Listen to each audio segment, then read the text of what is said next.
This is Harold Zawaski. Today is Monday, March 8th, 2021. This is Conference Bridge 1, and we are beginning the hearings at 8:58 a.m. 8:58 a.m. on March 8th, 2021. Thank you. Testing 1, 2, 3. Testing 1, 2, 3.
All right, no problem.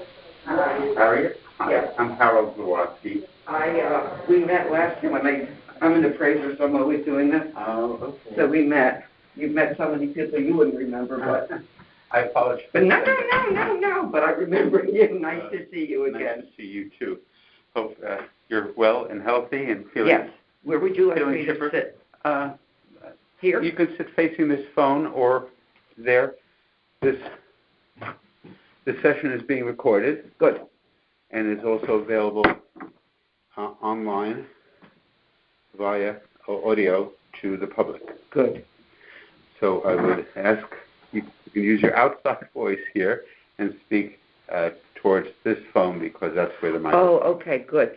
And quick question, is it recorded so to help you when you get together as a group? By law, by state statute, and because of the COVID situation and the executive orders, we are required, since these hearings can't be completely open to the public, to step in, which they normally would be able to do.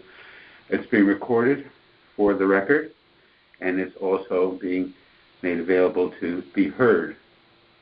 Now, in terms of your question about do we use this information during our deliberations, typically we use our notes and the information that's provided by the public during the hearing and to share with the rest of the board members to make our decisions. Got it.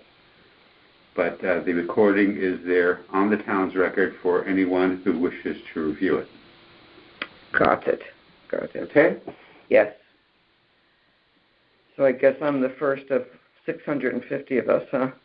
No, you're in the mix already, but the Oh, it started already last week? Oh, yes. Oh, it did? Tuesday. I didn't realize that. Yes, last Tuesday we began Okay. our session. Oh, good. So before we get started, Yes. there's a few steps that I need to take.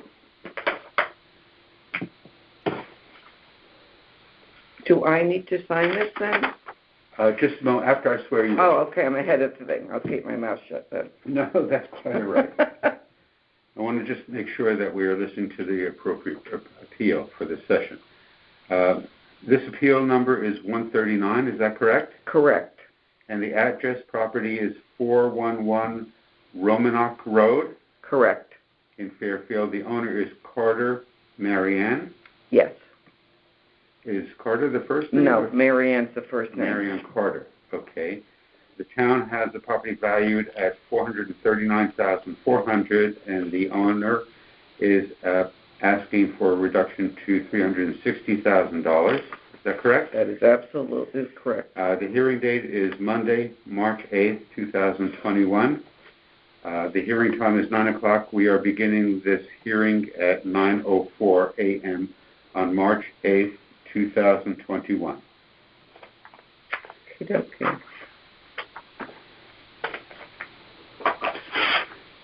And the person who is attending this hearing is Harriet Busker, assessor. And Harriet, do you have an authorization? I do. It was supplied to the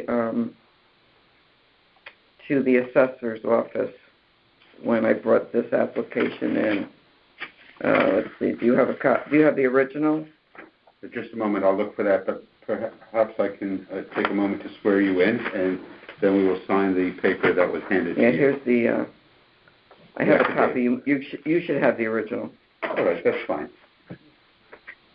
I'll look through the file here, make sure that I do have it, since you have a copy of it anyway.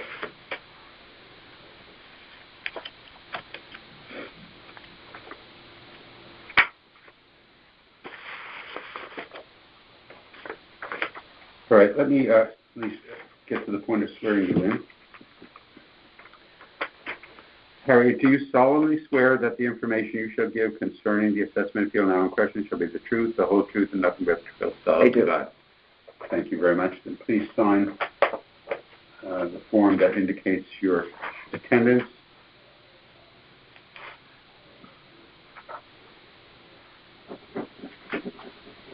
And I do have an authorization here for you, and that's great. This is the what day? This is Today's the 8th day of March.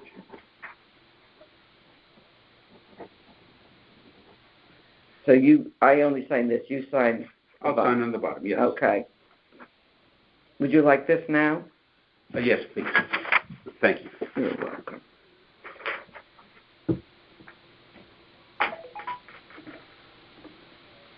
So, Harry, this is an opportunity for you to provide information as to why you think the owner market value for their property as of October 1st, 2020 should be $360,000. Absolutely, because I did my research, and I do remember telling you last year when I sat in front of you a few times, and it's still the case, when somebody calls me, because this is very important to me, when somebody calls me and asks me to do an appeal for them, I do not give them a blanket statement of yes. I say, it depends, let me do research. And if I find that they are well below what the town is assessing, or I call it appraising them for, either way, I'm an appraiser, then I tell I will take the case. However, I make no guarantees of what the outcome will be. Of course. This was one of those cases where it was sort of black and white to me. There was not even a gray area, so highly overassessed. You have the appraisal in front of you? Yes, I do. I have a copy of all of the information that you provided, or the owner provided. Okay. Did you have a chance to look at the comps and read? Absolutely not. Not before this hearing. Okay. But if you would like to run through it in the time that we have allowed. Yeah, I know we don't have much, and it really doesn't. We don't really need a whole lot of time, because this one's really very, like I said, it's sort of really black and white. Okay. And what I've actually done, not only with this appraisal, but going forward, because I may be getting you again, just to let you know, I have sort of gone overboard not to indicate what I have done. Let me put it to you this way. I have actually made time adjustments on comparables that were not affected by COVID at the time that they closed. Do you understand. You understand that? So if you're looking at the page with the comps 1, 2, and 3, you will see that the first comp, which is right there, practically next door, right around, that one actually closed on April 8th. It listed before COVID began. And it listed at $399, and typical of the time it sold for $370. After, when COVID began, prices were selling prices were above list price. Anyway, that's one point. The major point is here that all these comparables in the neighborhood, which are very similar and easily. Hello. Hello. You're checking up on me. Yes. Oh my God. There you go. Thank you. You're welcome. We used to be appraisers together, so that's how we know each other years ago. In any case, they're all in the neighborhood. They're probably comp number 2. If you're looking at the appraisal itself, comp number 2 is probably the best comp, except that it's slightly better condition. The kitchen was, I wrote the comment, why comp 1, okay. It's almost a mile away, though. The first property is much closer, okay. Yeah, it is, but they sort of similar neighborhoods. Comp 1 is the best in terms of, and they're all sort of adjusted out similarly. We have 360, almost 361, 360, 354, and I don't play with the numbers. These are what they actually come out as I'm doing my appraisal. So I actually, if I had not given it a time adjustment on comp number 1, that value would have been down to 323. But I gave a 10% huge time adjustment because it was the beginning of COVID, which it wasn't necessary, but I did it, and it still came out to 360. The house is in average condition. It's tiny. It's got 1 bathroom. It's poor topography. The values are there. I mean, there's no way it even comes close to anything like $439,000. I really don't know what more I can say about it. This is what I've been doing. I've been doing it for almost 40 years. And this was, to me, black and white. Very good. Which comps then do you feel are best for us to consider to the subject property? Probably, well, like you said, if each one for different reasons. Yeah. Comp number one, because of the location, specifically right there in that neighborhood. Are you obviously familiar with that neighborhood? No? Not completely, Oh. but this is where off of Black Rock Turnpike, closer Turnpike. to the Parkway. If you're going toward the Parkway, going north, Yes. you know where the gas station is on the left? Yes. Right before the gas station, you take a right and you go into this section of Fairfield. Okay. Right. The name of right there. Across from, there's a church there too. Lake right? Hills. It's sort of the Lake Hills area. Yes, A portion of Lake. Understand. Yeah. Where Okay. all the houses originally were these tiny capes, and this is one of those original houses. Okay. Many of them have since been, Right. torn down and rebuilt. Many. So But this is one of those original ones. Comp number one. I would did say that it's get, which one did you say got a 10% time adjustment? Comp number one. Are you looking at the comp page Yes, here? yes, yes, Okay. yes. So if you're looking at comp one, going down the grid, do you see where it says plus 37,000? Yes. I'm adding $37,000 to the value. Understood. Okay. Got it? Okay. Mm-hmm. All right. It's bigger. It has a second bathroom. It has a 2-car garage. My house has no garage. It has an enclosed porch and a wood deck. It has no fireplace. And this has water and sewer. Now, our subject has septic, which is not appealing to the market when they can buy a house that has sewers. So I adjusted only $5,000 for that across the board. For all three comps have sewers. That's what's typical.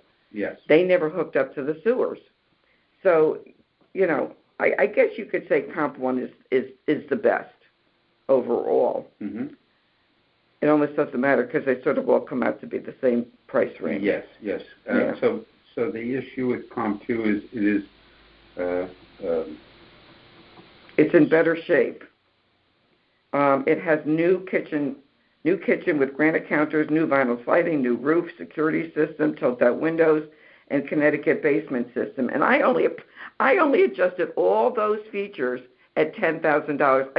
I tried to go the other route because I don't want to force the issue with you guys. very good. I'm trying to be reasonable, more than reasonable.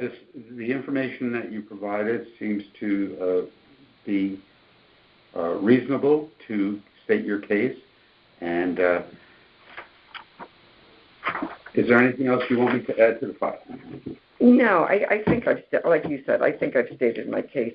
And again, I keep repeating it, black and white to me. Absolutely like that. That's very good, Harriet. And so if I can state then what the next steps will be, if you would like. Sure. I personally will be presenting your petition to a majority of the Board of Assessment Appeal members at a deliberation session for consideration and voting. A notice will be sent. The address that the notice will be sent to is the address of record 411 Roanoke Road. It's usually sent to me. It's always been sent to me.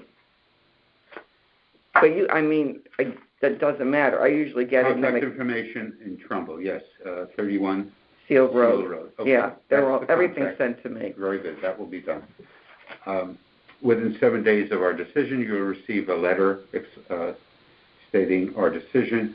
If your appeal was denied, you can come back next year, and if it is granted, if you are granted the reduction in whole or in part, then you cannot return for an appeal for 5 years until the next reevaluation period. If you disagree with the decision of the board, the options that you have are to appeal to the state court, and information on how to do so will be included in your letter. Okay. Any questions for me? No. Harriet, thank you very much for coming in and providing the information on behalf of your client. I may see you again on Wednesday. That will be Depends fine. how the cards fall. I look forward to it. I do too. Thank you so much, and thank you for what you do. Thank you, Harriet. Okay, now stay well. Did you get your shot? Yes, I did. I got both. Actually, Did you have Moderna or Pfizer? I got Pfizer more than 2 weeks ago when I was in Florida.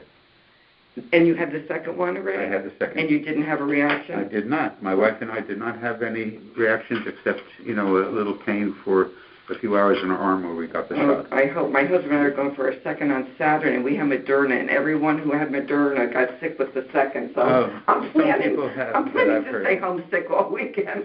It doesn't last too long. Yeah, exactly. I'll deal with it. I'd rather deal with that than the flu. Yes. Than the virus. So nice to see you. You too. Be well. Be well. You want the door opened or yes, closed? please, for the next person. Okay.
Over.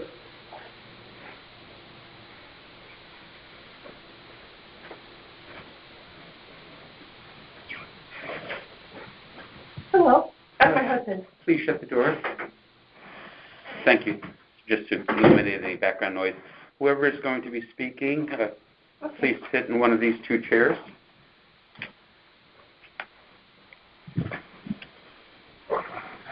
Good morning. Good morning. My name is Harold Zawaski, and I'm one of the 9 members of the Board of Assessment Appeals. We're volunteers. My name is Holly, and this is Joseph.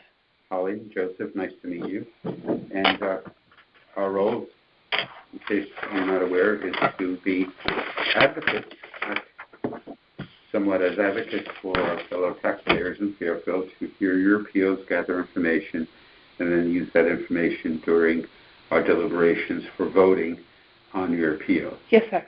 Okay. We are being recorded because of new regulations this year.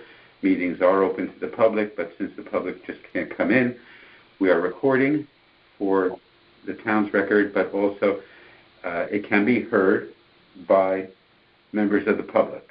Okay. And I want to just make sure that the recording is picking up, and yes, it is. Testing 1, 2, 3. I have a little scale here that I can look at. Okay. So let me go through some verifying information, if I can, and then I'll ask you after you're sworn in to sign that form. Okay. This is appeal number 625. Yes. And please use your outside voice. Oh, yes. As you're speaking towards the 625, yes. The address is 54 Linley Drive, and the owner is Holly Lanise. Yes. And and the town has you valued at $327,600, and you are asking the town to consider a reduction to $197,500. Yes. Today is Monday, March 8th. The hearing time is beginning at 9:21 a.m. Okay, if I can please swear you in, please raise your right hand. Do you solemnly swear that the information you shall give concerning the assessment appeal now in question shall be the truth, the whole truth, and nothing but the truth? Yes. Thank you very much. Please sign, and I'll countersign your appearance.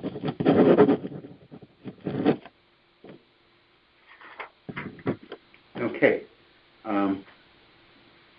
I don't see much information in your file. That is true.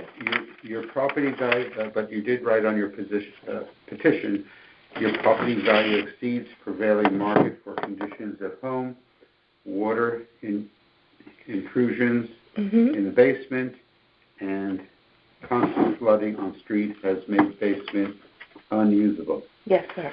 Okay. So this is your opportunity to present information to support your case. Okay. I've lived in the home since 1977.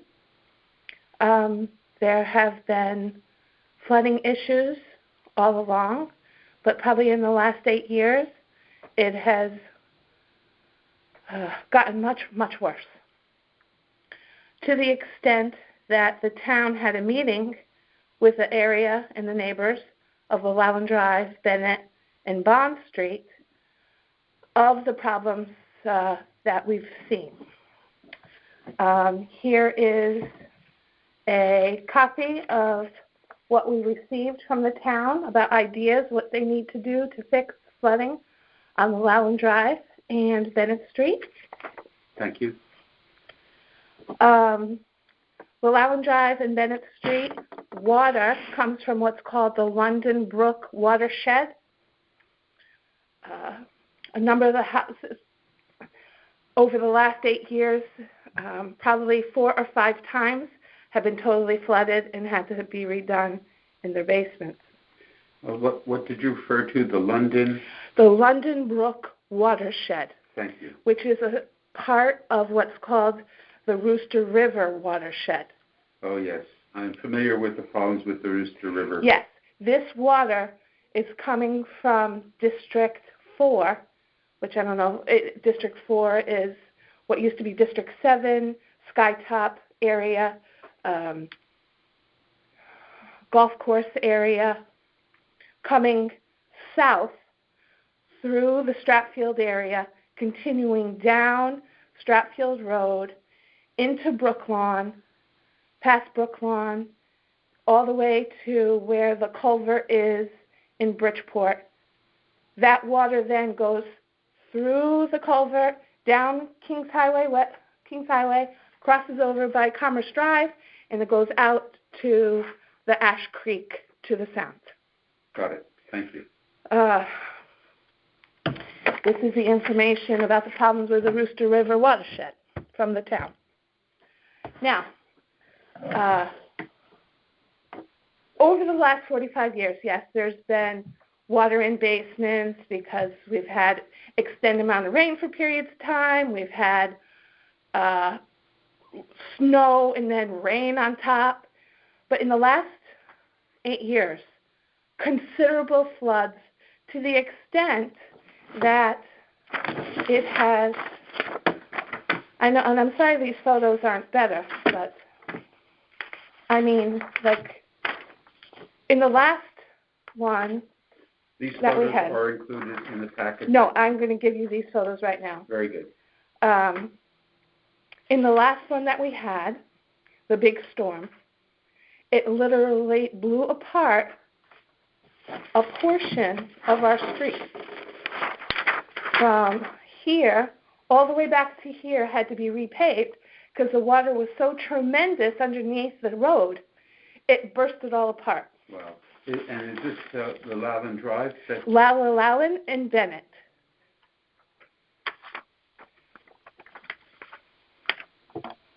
Okay, so let's go to number 1, 2, and 3. Okay, number 1, number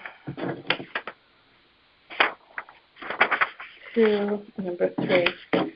These are the best I could do with the photos that I had. I apologize. Of the flooding on the street. It was an older cell phone, and I apologize that they're not better quality, but that's what I had at the time. Okay, so the town, during the meeting, had lots of ideas of what to do with the flooding problem in our area. They talked about having pooling ponds up at the golf course. They talked about redoing the street, which they did, and they fixed a pipe in the street and repaved, but just as a Band-Aid until they could do better ideas to fix the problem. Apparently there's a T plumbing or drainage yes. But they're talking about putting a U in to get the water out of our area quicker. Right. They've also... that information is in these reports? Yes, in those 2 reports from the town, from DPW. They did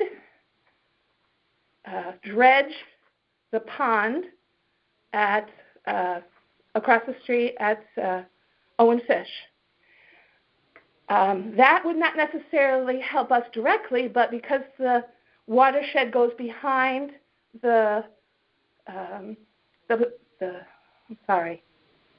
goes behind the park and into the pond, they thought that would help some. Unfortunately, that caused more problems because the debris from the pond went down to the dump to make the berm, which had the PCBs in it.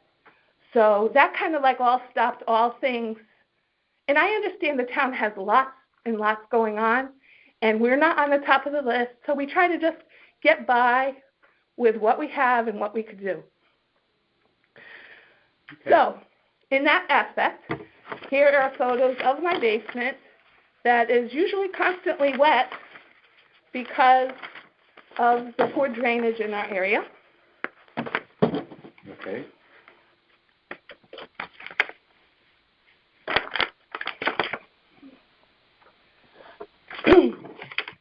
And then the last 2 things I have are the photographs of the repaved area on how large it is. It went approximately from here all the way to here, and it went out to Stratfield. So that is north on Llewellyn to Bennett, and the other one is west to Stratfield Road. Now, I want my house to be worth lots of money. You know, everybody does. Sure. We all do. But unfortunately, the infrastructure in my area does not allow me to get what maybe my house would be worth if the infrastructure was correct. And your point is well taken, and I think that we should look at other houses on your street nearby and see if they're being assessed with the same criteria that you are. I agree. Or if you wish to go to the assessor's office or pull cards of some of the neighbor houses, that can be added to your file, and we will consider that during the deliberations. More information to support your case relative to how your house and your property compares to and I was going to do that. However, okay. I am surrounded, because I have a tiny cape, I am surrounded by huge houses. I have a huge house next to me, across from me. I'm trying to think of who can I pull from to get the idea.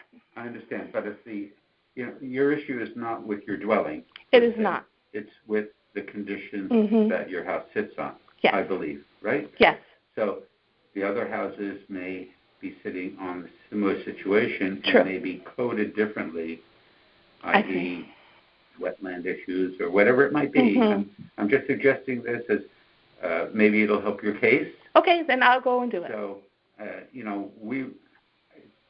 I think that it would be in the interest of the board to check that out. But if you wish to pull some property cards like this of your neighbor's house that you feel are on similar plots of land, then we can see how those are coded and be consistent. Okay. Or ask the assessor's office to be consistent in its coding.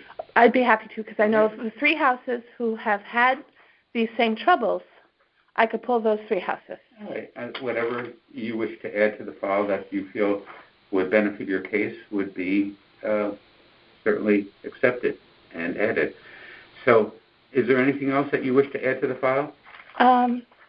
Or any other questions before we conclude? No, sir. Okay, thank you very much. Well, thank you for coming in, Holly. So let me explain what the next steps are. I will be presenting, excuse me, I have had both my shots. I will be presenting our petition to a majority of the board at a deliberation for consideration and voting. You will be notified by mail within 7 days of our decision.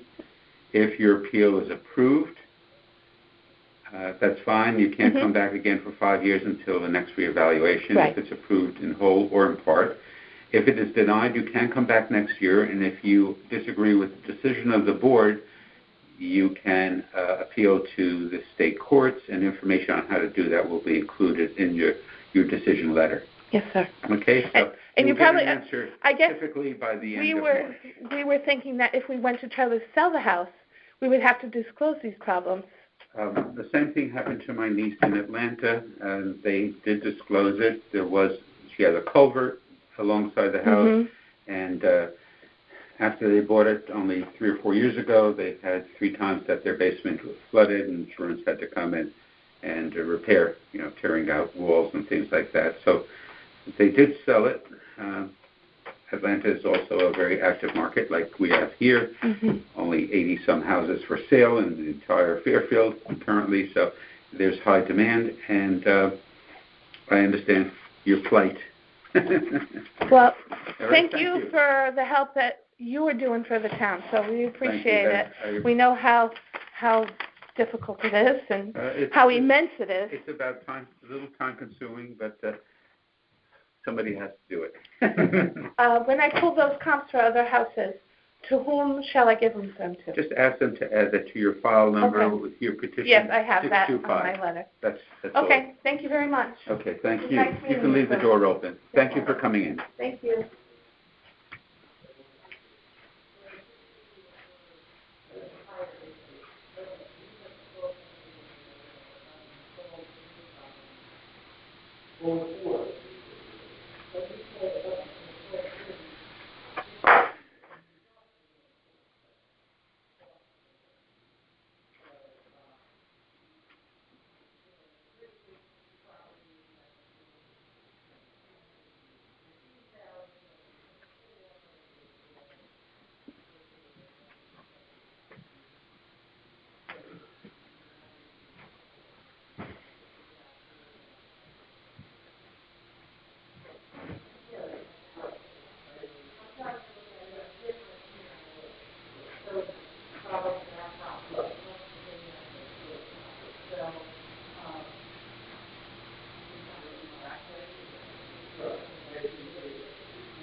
He's a town employee. Please come in.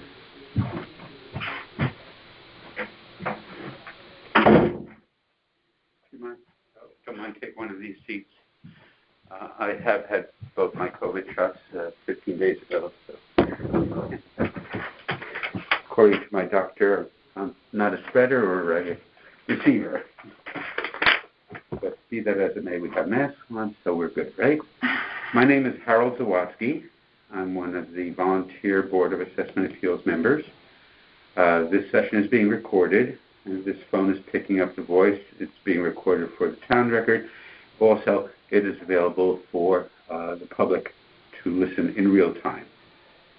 So I ask you to please direct your voice to this phone where the microphone is, and you can use your outside voice.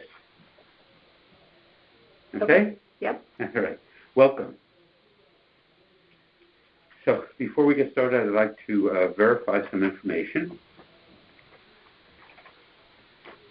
The appeal number for this petition is 489. Yes. The property address is 26 Lola Street. Yes.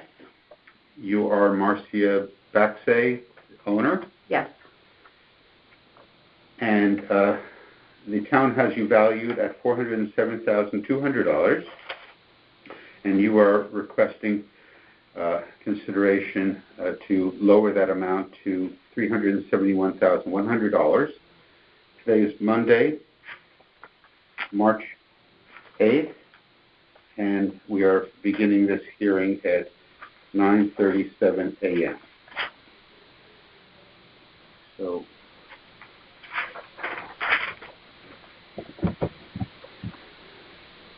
at this time, I would like to swear you in, so if you don't mind, please raise your right hand. Do you solemnly swear that the information you shall give concerning the assessment appeal now in question shall be the truth, the whole truth, and nothing but the truth, so help you God? I do. Thank you very much. So, Marcia, this is your opportunity to state your reasons why you feel your assessment should be lowered to $371,100 as of a market date of October 1st, 2020. So, you're talking about that number that you're using is the value of the house versus the assessment on the property, which was on 2015, it was $259,770, and on October 1st, 2020, it was $285,040. And the reason why I'm here is I purchased the property in September of 2019. Yes. And the home has not been upgraded. It was built in 1913. It was upgraded over 10 years ago. And when I say that, when I talked to the people prior to here, they talked about an upgraded kitchen. The appliances have already started to go since I've moved in. There are multiple things wrong with this place: a 45-year-old furnace, piping. I moved in, and within a couple of months, the water main broke to the street. My concern is that you've raised my assessment $30,000 on a property that has had nothing done to it. So I brought you the home inspection. I brought you, got radon. And I brought you a couple of comps of older houses in the neighborhood that are valued or assessed at the same approximate price, but were built in 1950, both of them. Excellent, thank you. And we will add that. Did you happen to get an appraisal at the time of purchase? So I don't know. Okay. No bank appraisal that you recall or anything like that? That's fine. I will add the information that you're giving me to the file. Isn't that appraisal? This is the home inspection, the two comps, my house, and then the full home inspection. All right, and I will add that to the file. So your issue is predominantly associated with the conditions of the dwelling. Yes. Okay. And the fact that, like, I bought it like that, and I've done nothing in the 30,000 range to make it worth more than it was.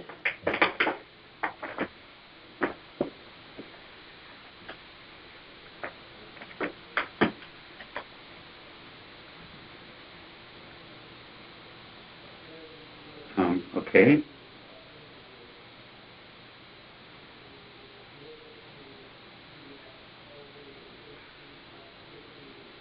I understand what you're saying. I would point out that your dwelling itself went from an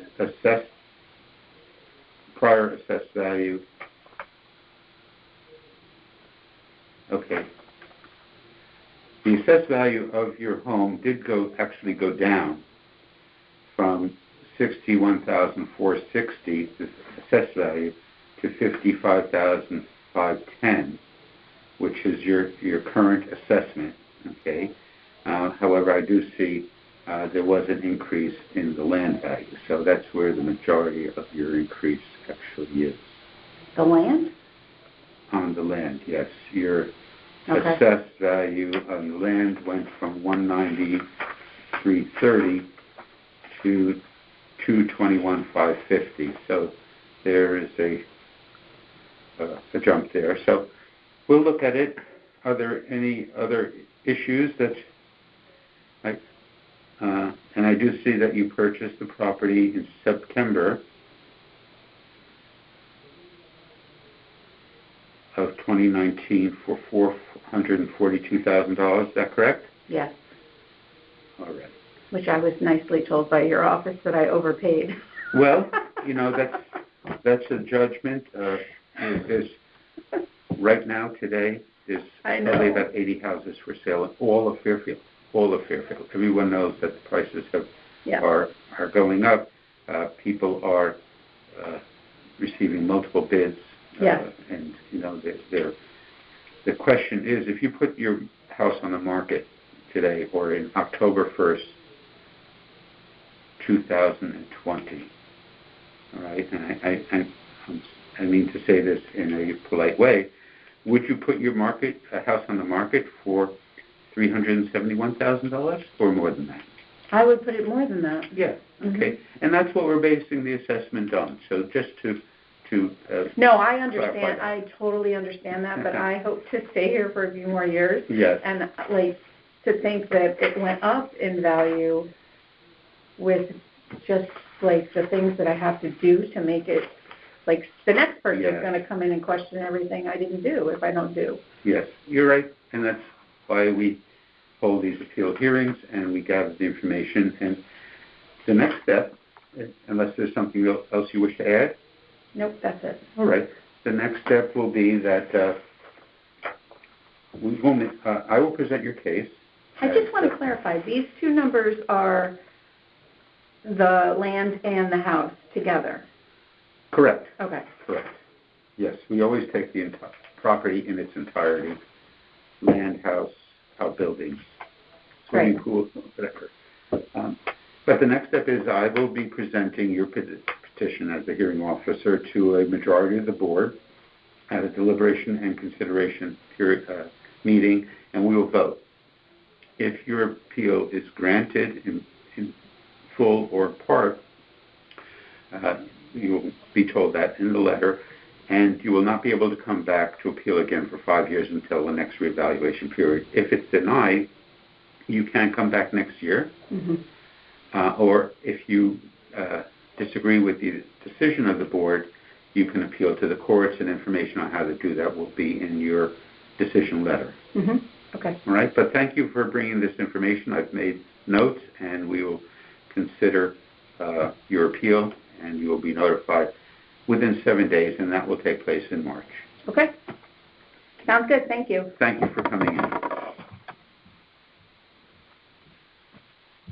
You can tell Catherine at the front desk that she can send the next person up to room number 1. Okay. Thank you so much. You can leave it open.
I think they will on phone, but they haven't been rescheduled yet. Thank you. And if you're 10 o'clock, you're going to get your 10:15 is. I don't know if you. I know. Or maybe it's not the way to it.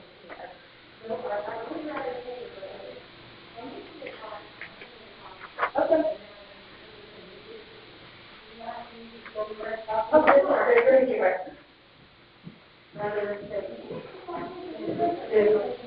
Right in there. Oh, okay. Yeah. So I'll send her up in a minute. Is that okay?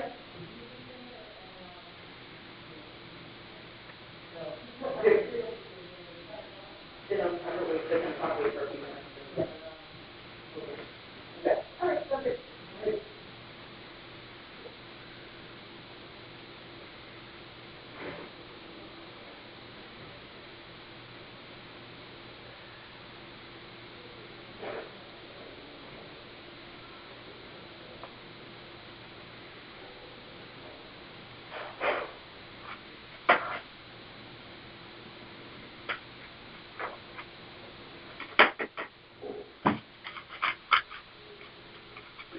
Testing 1, 2, 3.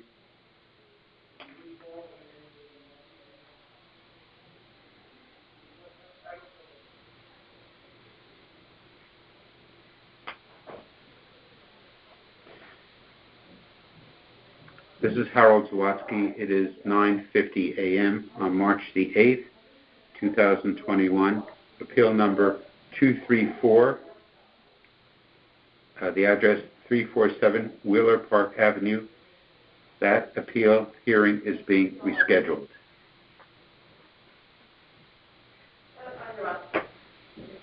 My other left, right?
How are you? Hello.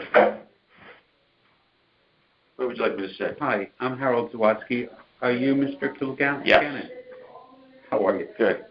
Do me a favor, please. We're being recorded, so if you wouldn't mind shutting that door so we don't get a lot of ambient noise. Yep.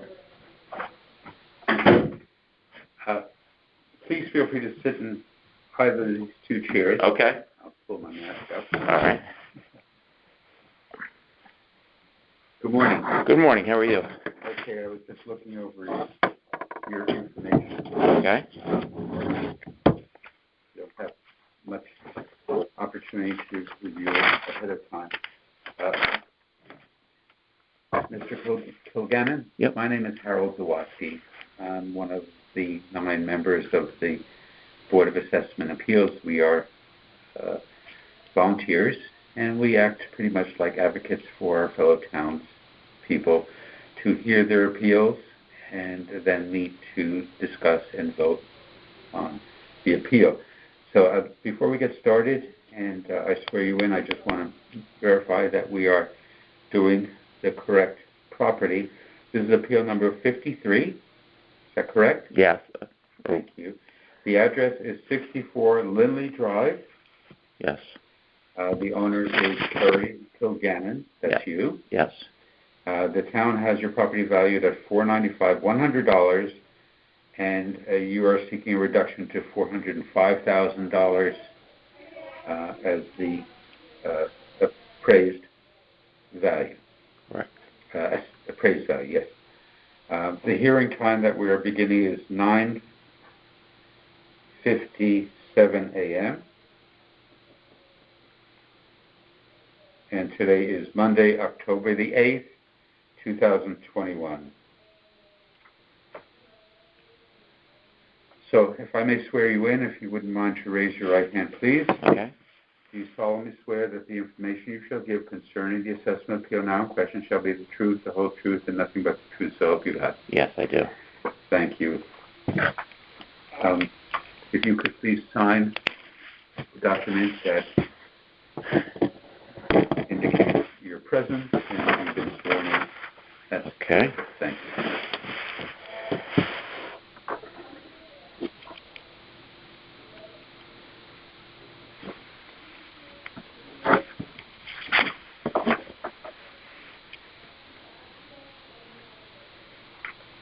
All right, Mr. Kilgannon, please share with me why you think your property, as of the evaluation date of October 1st, 2020, should be assessed at appraised at $405,000 versus the town's value of $495,100. Well, I have a couple of reasons why. My house is a 1-bathroom, 2-bedroom house. It has 1,600 square feet.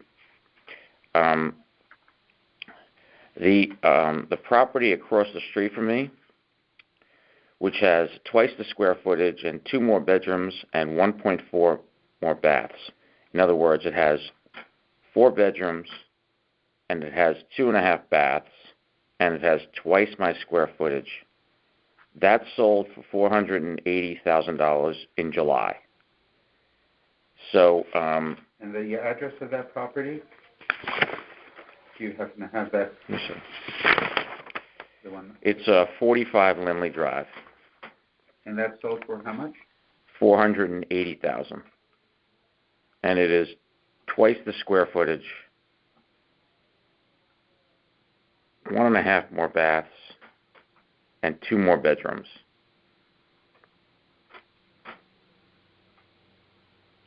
And it's 3,051 square feet. My house is 1,600 square feet. Yes, I see that. So,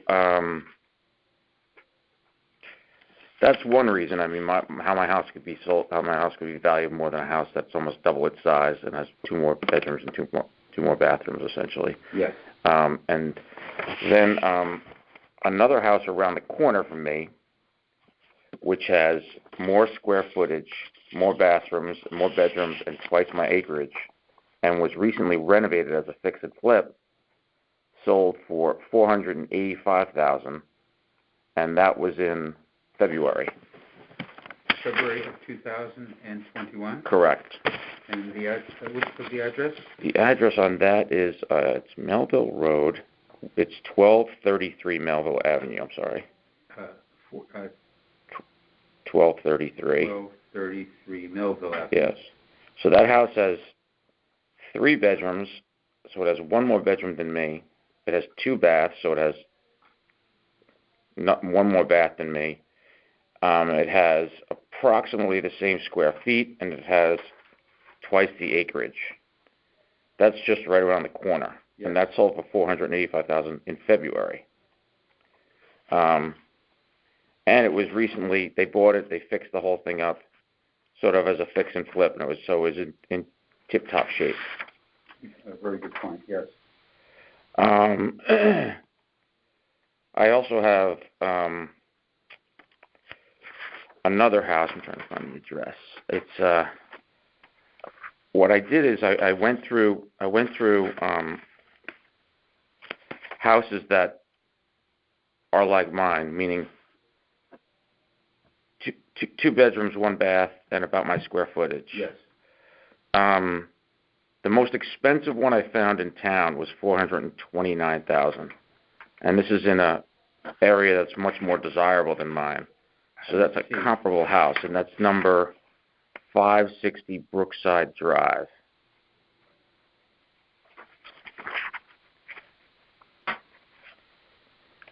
And so that is listed for $429,000. Correct. Then the next house. And you indicate that is also much larger. Yes.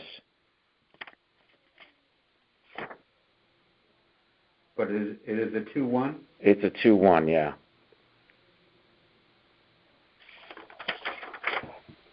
Then I went to the next highest priced house that has the same dimensions as mine, or bathrooms and bedrooms in approximately square feet. And the next house is listed for $324,000. The one on Fairchild Avenue? Yeah. And essentially what I did is I just printed out this one has 2 bedrooms, 1 bath like mine, and it's listed for $324,000. And it's been on the market for a fair amount of time. So it's approximately the same size as my house. I have a comp number 5 listed, which is 121 Roanoke Avenue. And that is also the same dimensions as mine, and that's listed for $315,000. Is that a condo? No, it's not a condo. I think it's Brick. It looks like a condo, but I thought it was a standalone. It says row house. Oh, so maybe it is a condo. Well, it doesn't necessarily. A row house can be not a condo, but it is a row house. Okay, I see it. And then the 6th comp is 65 May Street, which is the same 2-bedroom, 1-bath house, slightly less square footage, and that goes for $375,000. So I basically went through and got any house in Fairfield that's listed that has the same amount of bedrooms and bathrooms as mine, and I looked and I wanted to show that all of them almost, with the exception of one, is in that they're all in the 3s. And if you go through like comp 7, I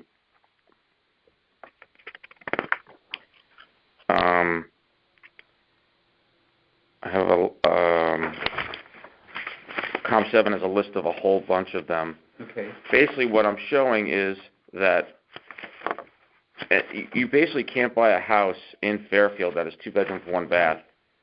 You can't list a house for anything in the 4s except for one house out of like the 7 or 8 that are I just pulled up. I mean, there's a whole bunch of them, but all the ones with my dimensions in terms of square footage, in terms of number of baths being 1 and number of bedrooms being 2, are listed somewhere in the 3s. Some of them in the low 3s, like 324, so 315.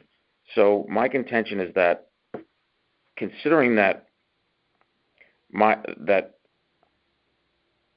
a house across the street from me, which was double the size and double the baths, went for 480, that mine definitely can't be 495.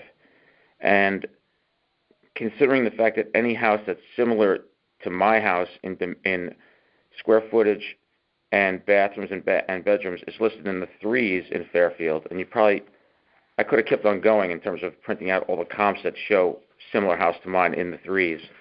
So if they're all in the 3s, I don't think mine should be anywhere close to in the high 4s. Okay. That's my contention, basically. Well, thank you. And I see that you are trying to be reasonable. You're not looking for a number that's in the 3s. You're looking for a value of $405,000 even. Yeah. $405,000 even. Okay. Well, I think the information you provided is significant and will be useful in our decisions. I do notice on the picture, just for my own edification, I see a sign on your lawn. Is that a for sale sign? No. Oh, okay. It's just a political sign. All right. Thank you. No problem. I couldn't make it out anyway. Yeah. Just a curious question. Okay. So you believe that the value, the appraised value of your home as of October 1st, 2020, if you put your house in the market today or around that October date, do you believe that you would list it for $405,000, or would you list it for more or less?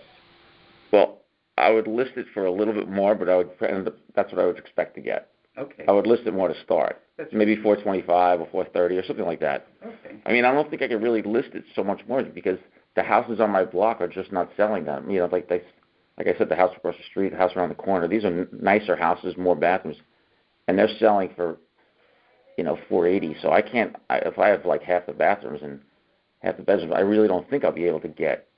I could list it for whatever I want, $1 million, but I don't think I'm going to get. I think I'm going to get somewhere in between, somewhere in the low 4s. That's what I think I'd get. I mean, if I could get 500, I would sell it. Sure. To be honest, I really would, because I would take the money and run. The question is, where do you go? Yeah, I know. That's true. You want to stay in Fairfield? Yeah, there's only 80-some houses for sale in the whole town. Is that what it is right now? Yeah. Wow. That's what the realtors are dealing with. Man. The demand is So really a crunch. There's a drought. People are getting multiple bids. They're getting into pricing wars. Offering more than even the sellers. I wonder if that's going to level out once people go back to work. It certainly should level out. I don't know that there's a big building boom to add inventory, but for sale, if it levels out, then the market will be more stable. But, this past year, as you can appreciate it, quite wild. Anything else you wish to add? No, I wanted to ask: is there, if I get a result that I'm not satisfied with, is there an appeal process for that? Let me explain what the next steps might be for your benefit. Okay, as one of the hearing officers that heard your appeal, I will personally be presenting the information that you provided and what we talked about to a majority of the board. There are 9 members, so we need a quorum of at least 5 to decide. And within 7 days the meeting will be for deliberation and consideration of the information provided. And then we'll vote. And within 7 days of that decision, you will receive a letter. If your appeal is approved in part or in whole, you will, cannot come back for 5 years until the next reval. Mm-hmm. We considered it, we voted to appeal, to approve your appeal in part or in whole. If it is denied, you certainly have the option to come back next year, and perhaps market conditions might have changed. And if you are in disagreement of the board decision, you also have the option to appeal to the state courts. I see. However, and that information will be provided. The information of how to do that will be included in your decision letter. I see. So in the decision letter, just to summarize, since it may not have been clear, is you will receive in your decision letter within 7 days of the decision being voted on an approval of that you're granted your appeal in part or in whole. You can therefore not come back until the next reevaluation period in 5 years. If it is denied, then you have the right to appeal next year, and if you disagree with the decision, you can appeal to the courts. Okay. So if it's adjusted any amount,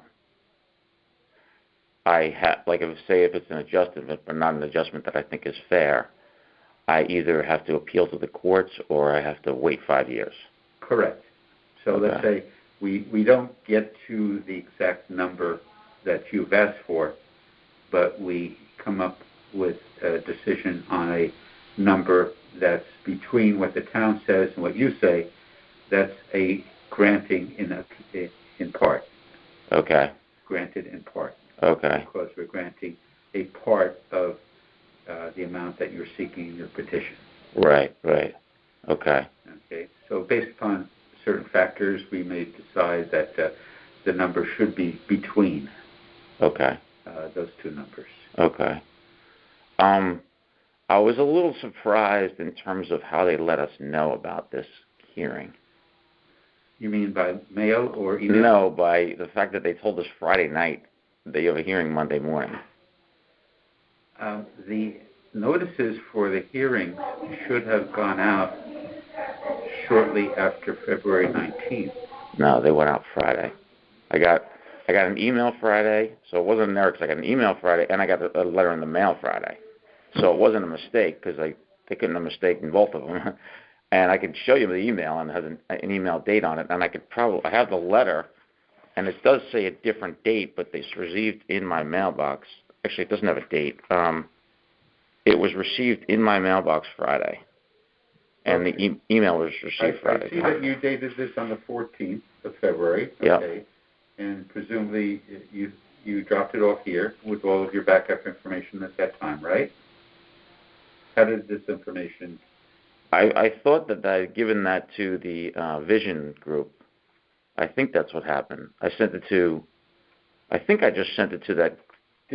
Did you have a informal hearing? Yes. Was there a change? No. Yeah, I see that there was no change. I'm sorry, I don't know why it was so delayed.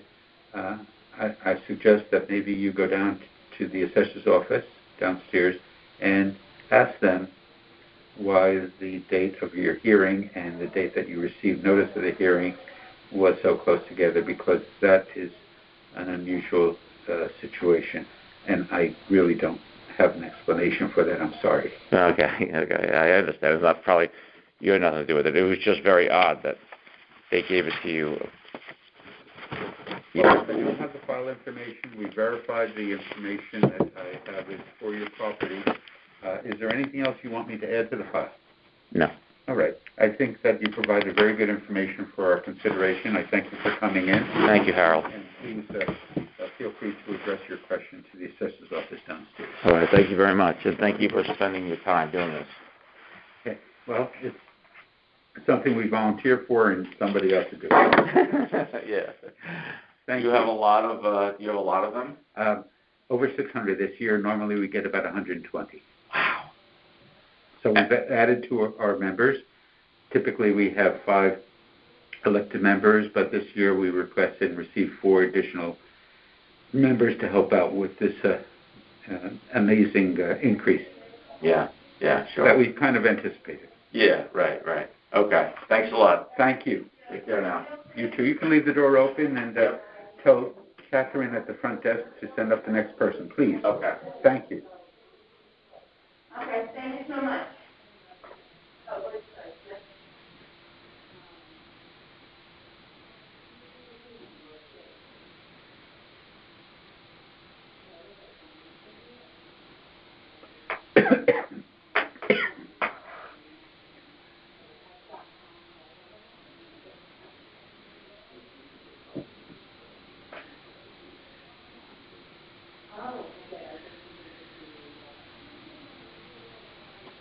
I'm just doing Jersey 37.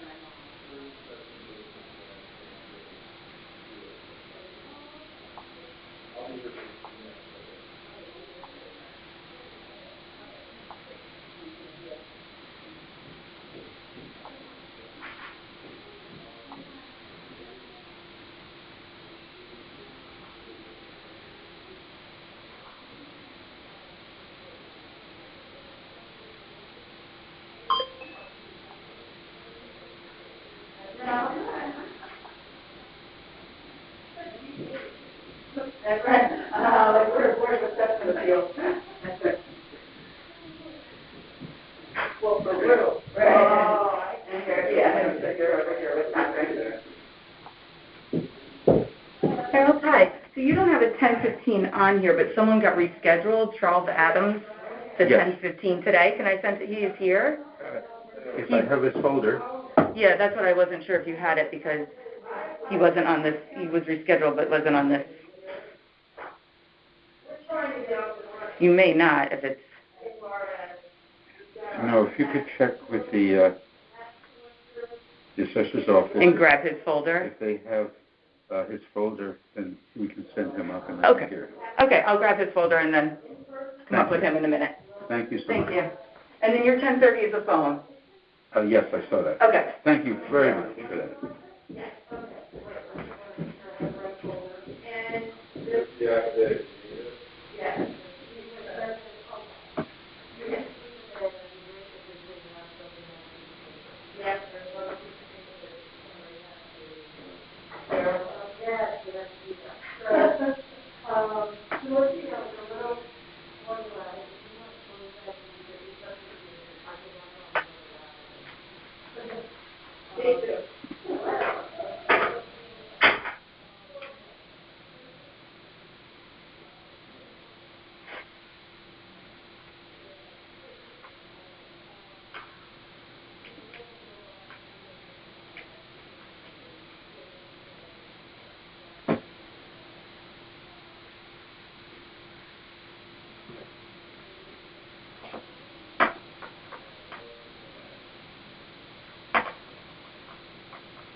Carol or Al? Or maybe Ross will go. Ross may know. Well, I'm down to Carol. Yeah, well, Carol is. Yeah. Oh, good. Carol, I got you. I have a seller, and she's with her owner. She's with her appraiser. Let me pause the recording. Oh, I'm sorry. It is, this is Harold Zawaski. It is 10:20. I am pausing this recording. Yeah. This is Harold Zawaski. The recording has started. It is 10:21 a.m. on March the 8th. Thank you. Mr. Adams. Mr. Adams. Hi, Harold. How are you? We met last week. Thank you very much. Yeah. Yes. Am I okay to sit here? Yes, please do. Okay. Yeah. If I could ask to shut the door so we don't have ambient noise.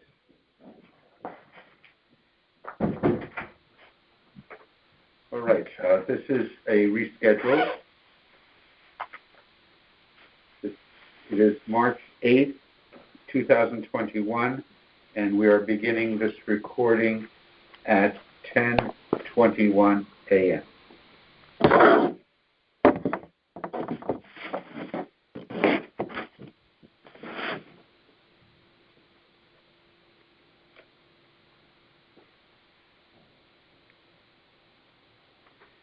All right, Mr. Adams, we're happy that we were able to accommodate rescheduling. And I appreciate it very much.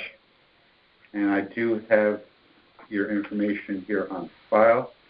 I will just take a moment to verify that the information we have on file is accurate.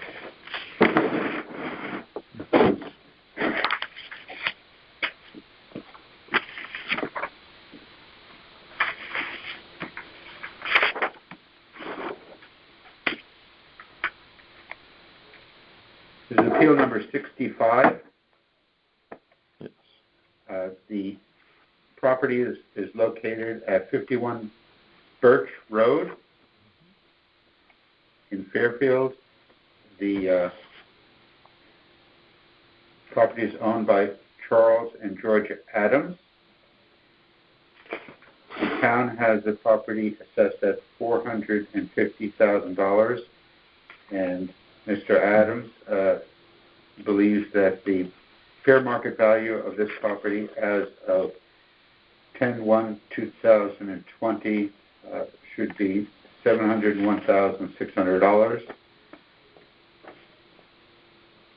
And this is your opportunity. Well, first I have to swear you in, sir. Mm-hmm. So if you don't mind raising your right hand, do you solemnly swear that the information you shall give concerning the assessment appeal now in question shall be the truth, the whole truth, and nothing but the truth, so help you God? I do. Thank you, sir. If you could please sign that form that indicates you've been sworn in. And I'll countersign that.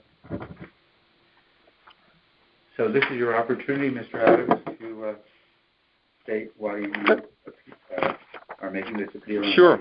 your value. Well, thank you for the opportunity, and thank you for rescheduling. I'm here on behalf of my wife, Georgia, and I have owned the home at 51 Birch Road for 29 years. My in-laws have lived in the house for that long. It's just my mother-in-law now, as my father-in-law passed a few years back. We feel the home has been assessed at a higher value than what market value would reflect, given a couple of different comparisons, which I'll get into. A little bit of background on the home. It is a raised ranch. It has not been substantially improved during the time that we've owned it for the last 29 years. We have suffered two flooding incidents, one in 1992 and one during Hurricane Sandy, both of which required minor repairs to the basement level of the home. But it is, as I said, location compromised, being next to a school, not FEMA compliant. And so the value of the building, in our opinion, is perhaps a little bit less than has been reflected in the new valuations. But looking back over the past 7 months on comparable sales for homes in the area, meaning of comparable homes, sales of superior homes in the area, and then sales of homes that we viewed as teardowns or reflective of property values, all show that I believe the implied market values are slightly high for the property. In looking at comparable sales for homes that were of like value in the area, I cite 4 examples, all of which are below the implied market value of the new valuation, and they're outlined in the material that I'd given you last week. But again, trying to find homes that are of the same rough size, same rough age, in the same location and property size. Market values over the past 6 or 7 months have been lower than the implied market value of the revaluation. So that's I can go through those in detail if you like, but just to cover the broader material first. Secondly, I looked a little bit higher in value, something close to where the new implied market value is, and most of the sales that have occurred over that period have been of superior homes. And I cite 3 of those. They're much larger living spaces. They're generally around the same lot size and the same general location, and they're generally newer homes. And they're around the same, on average, around the same implied market value for our homes. So I thought that was a data point worth mentioning. Yes. And then finally, I looked at some homes that were, I thought, done as quote-unquote teardowns, and I've had numerous offers from builders for this home over the years, and especially recently, given the building activity in the beach area, none of which have been anywhere close to even the current implied market value of the home, which is, let's just say, $700,000. And I'd say that the one real good comparison that I came out with on the 3 that I cite here is 491 Roland, which is a few streets over, closer to the beach, in between some, beautifully rebuilt homes, and that sold just 4 or 5 months ago for exactly the same implied market value. And again, I feel that's a fair representation of what our home would be worth if we had to sell it today. So I appreciate the opportunity again to be here and to describe how we feel the valuation is slightly higher than deserved. And we feel that as property owners and taxpayers for the past 29 years, that we paid fair taxes, and we think that the valuation should remain unchanged at $491,120. Okay, that's very good information. Just for clarification, the Roland Street address number 491, is there a home on that property? Or there may still be a home on the property. I'm assuming that the home is going to be rebuilt. I don't know if it's under construction or if it was bought for a tear down specifically, but certainly. I think that the lot size is almost exactly identical. The home itself was a little bit smaller. It's sandwiched between these giant homes, and my presumption was that it was going to be sold to rebuild, but I haven't confirmed that. But in that beach area, that's something that is happening. Right. And we've thought about our home. My mother-in-law is 85, and thankfully she's in good health, so we want to keep her there as long as we can. But I know that at some point the home will probably be sold by someone who will want to rip it down and build a big one. So where's Birch Road located? It's literally like if there was a window right behind us, we could almost see it. It's right across from Sherman School. As you make the turn around, you come off Penfield, you make that left there, and it's a really lovely street. We've enjoyed having my in-laws over there, and they've enjoyed it. It's a nice walking area, so it's within a stone's throw of here, really. All right.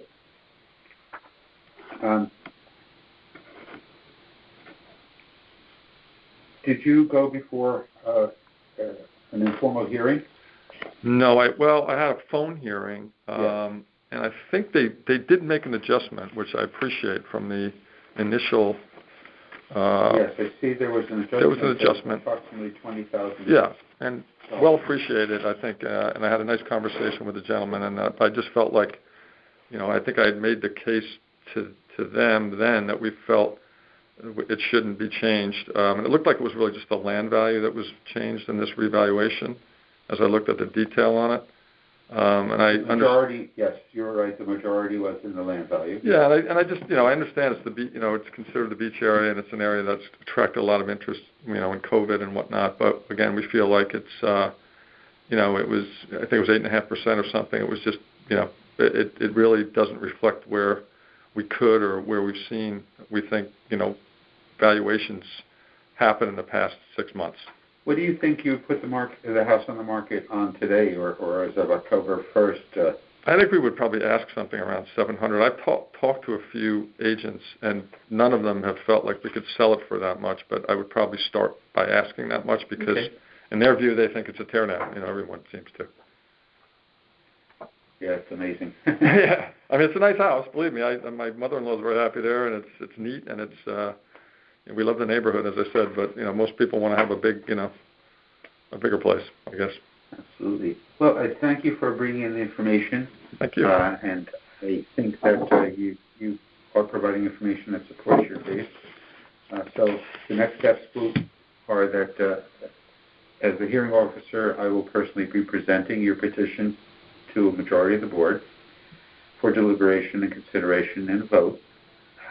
The results of that vote will be sent to you in a letter within 7 days.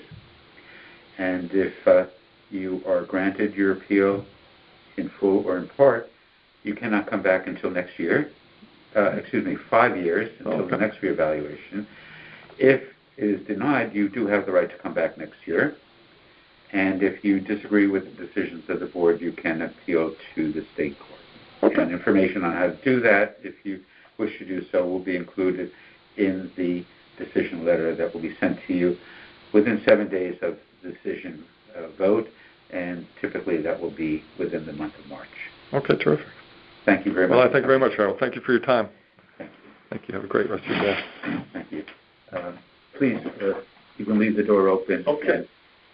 And ask Catherine to send up the next person if you would be so kind. Well, I will do. Thank you. That's very kind. Sure. Thank you. Bye-bye. Hopefully it'll warm up a little. I think by Wednesday, Thursday it should. Thank you.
And I just want to make sure you need the next one for phone, I believe.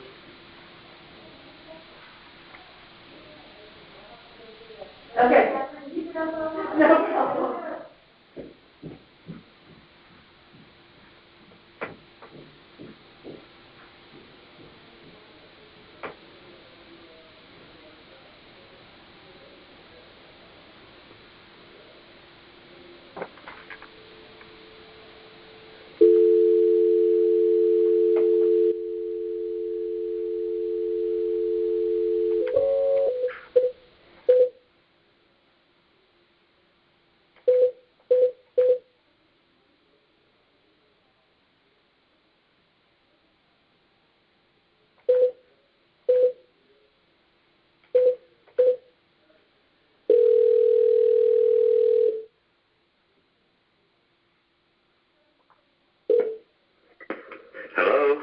Hello, Mr. Monahan. Yes. This is Harold Zawaski, calling from the Fairfield Board of Assessment Appeals. Thank you for calling, and thank you for this opportunity.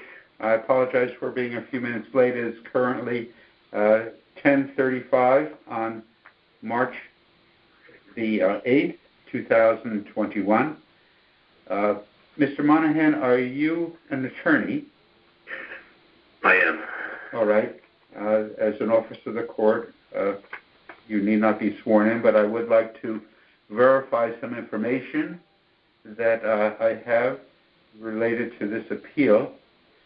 As you may know, the Board of Assessment Appeals made up of volunteer members, and we act as somewhat advocates with respect to our fellow taxpayers in Fairfield to hear their appeals and to then make a decision based upon the information that's provided. Yes. The appeal number that we have in question is appeal number 266. Is that correct? So the address is 92 Hawthorne Drive. Yes. The owner is Compass Rose Property. Yes. The town has the property valued at $461,800. Yes, you do. And the owner is appealing in the amount of $395,000, believing that to be the fair market value as of October 1st, 2020, the date of the most recent reval period. Yes. All right, this is your opportunity, and you are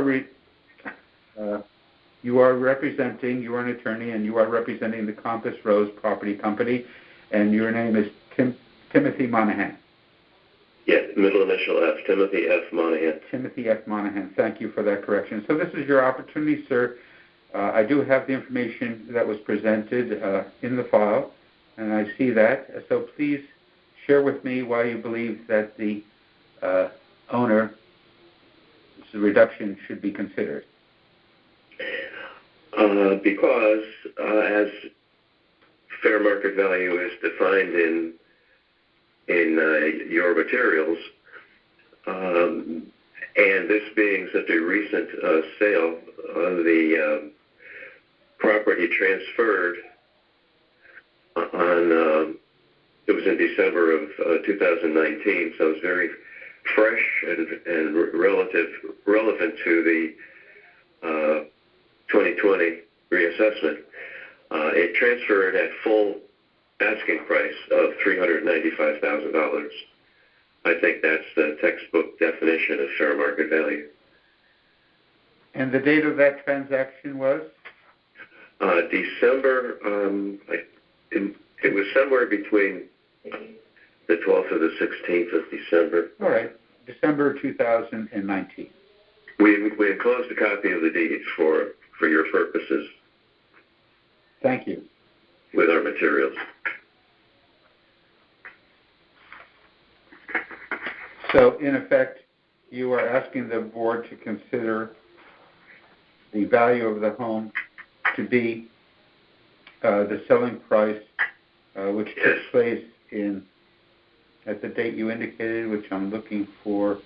It was the deed actually was signed, I think, on December 9th, and it was recorded on December 16th. So there was a 1 week lag between the conveyance and it going on record. Very good. Well, I think it's pretty straightforward, the reasoning for the requested reduction. Anything else you wish to add for the file? Thank you, sir, but that's really all I have. That's fine. I hope it's persuasive. Yes. I think the information is very useful for us to consider in our deliberations and vote on based upon all factors. So I would like to thank you for presenting the information on behalf of your client. I would also like to share with you what the next steps will be, if that's of interest. Yes, it is. Okay. I personally will be presenting the petition to a majority of the board members. There are 9 of us, and we need to have a quorum of at least 5. And we will have a deliberation sessions for consideration and voting. You will be notified by mail of the board's decision within 7 days of the vote, and all decisions will be made in March. If the appeal is granted in full or in part, You cannot come back for 5 years until the next reballot period. If it is denied, you can come back next year, and if you disagree with the decision of the board, you have the right to appeal to the state superior court, and information on how to proceed with that, if you wish, will be included in the decision letter. I want to thank you for this opportunity today. Thank you, and we're happy to be able to accommodate you through this telephone conference. This conversation has been recorded and is available for the public for listening purposes. Very good. Thank you, sir. Have a good day. Sir. Goodbye now. Bye-bye.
Hey, how are you?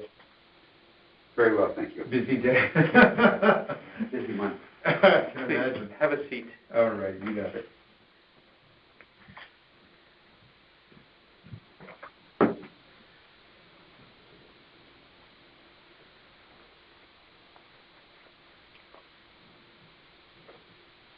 All righty. My name is Harold Zawaski.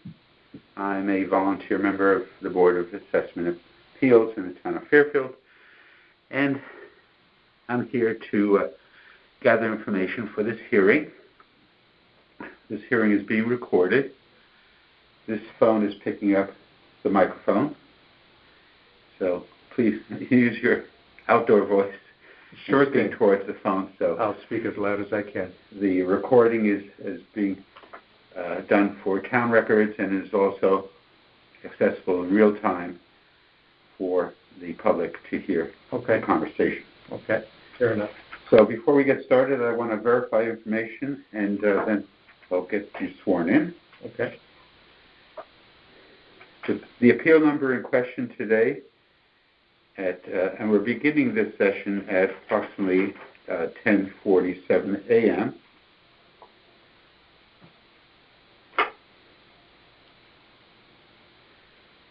The property is located at 473. The appeal number is 473. Is that correct? According to this, yes? Yes. The property address is 81 Linley Drive, Correct. and the owner's name is Robert Alvarado, Yes, and you are Robert Alvarado. correct. The town has your property appraised at $493,300, and you believe that the fair market value of your home should be appraised at $378,100. Correct. Today's hearing date is March 8th, 2021, and as I mentioned, we began this hearing at 10:47 a.m., and my name is Harold Zawaski. So, Mr. Alvarado, if you don't mind, please raising your right hand. Do you solemnly swear that the information you shall give concerning the assessment appeal now in question shall be the truth, the whole truth, and nothing but the truth, so help you God? I do. Thank you very much, sir. If you could please sign that document to indicate your presence and that you've been sworn in, I will then countersign.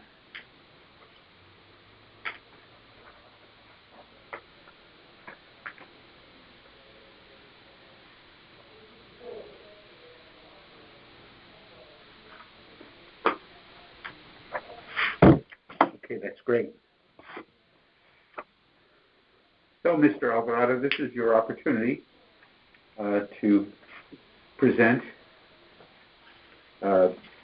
your information as to why you believe the market value of your home on October 1st, 2020 should be $378,100 as opposed to the town's valuation of $493,300. Okay, Mr. Zawaski, thank you for this opportunity. So what I did was follow the base time that was given to us in the helpful hints and tips. And so I basically took the numbers that were for homes that were sold within our neighborhood number, which I believe is number 85085. And I actually followed also with adjacent numbers of 86 and 87, which are close by, to try to get a broader understanding of what our neighborhood location homes of our size were selling for.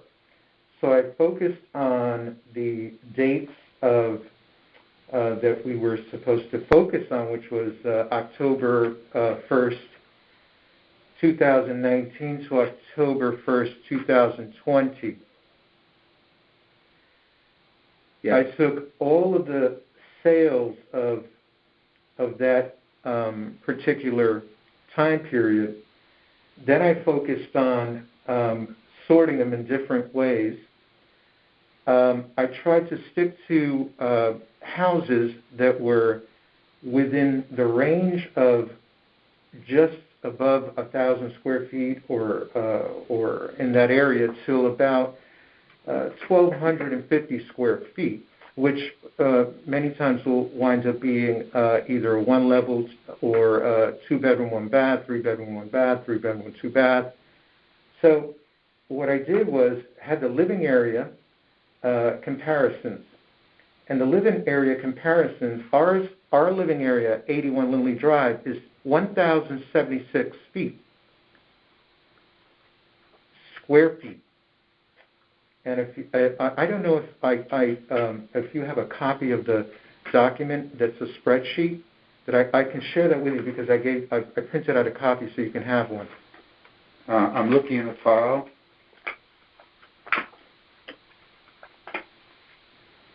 For a spreadsheet. So I'm going to supply you the same one that I sent, and I'm giving you this copy now. Yes. Is the same one that I submitted last month.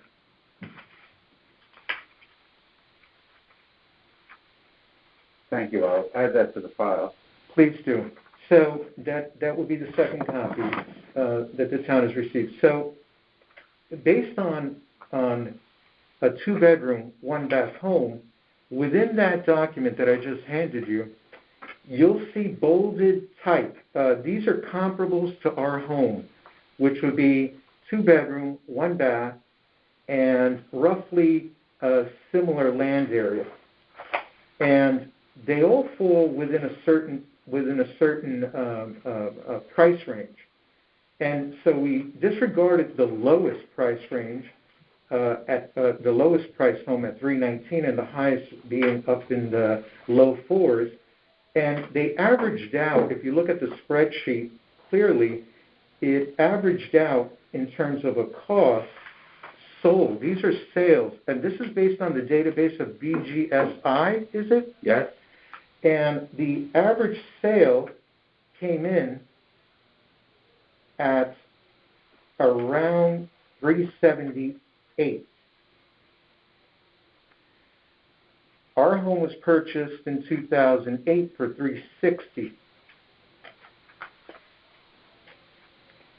Okay. The average square footage of all of these homes were at 1,204, and ours is at 1076, which is significantly less. Land area being the difference would be that these had land areas of about 11,500 square feet, and we're at 16,000 square feet. The two-bedroom scenario is highlighted wherever that bold is in the spreadsheet. And bear in mind that we're talking about a home that only has one bath. Yes. Now, I took photographs of our home so we can see that there is an unfinished, still at this point, an unfinished basement, an unfinished attic, and nothing but cabinetry was done in terms of remodeling the home. There were no additions added, and there were no additions done to the actual development, to the actual property itself. So I'm going to submit these photographs to you. I will add them to the file. That show the front of the house, the back of the house, the backyard, undeveloped. It shows the bathroom, small bathroom, which is, I think, barely 10 by 10. Small bedroom, larger bedroom, kitchen with no island, so forth and so on. Right. I'm just making sure that I sort this out in a way that's easy to understand, but I'm sure people will understand when they look at it what an attic is and what a basement is. I apologize for not labeling this. That's okay. We can. It came outside of the printer, outside of the crop marks that I had. I apologize. So I'm going to submit this. I have a paper clip if you'd like.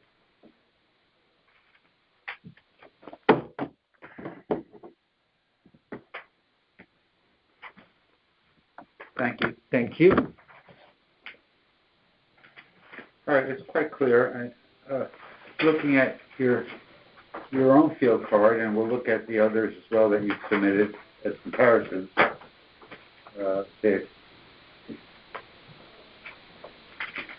Your assessed home value actually did not increase. It came down very slightly. So I would, it appears to me that the majority of the increase pertains to the land value. So we will look at how that compares with some of the other properties as a whole.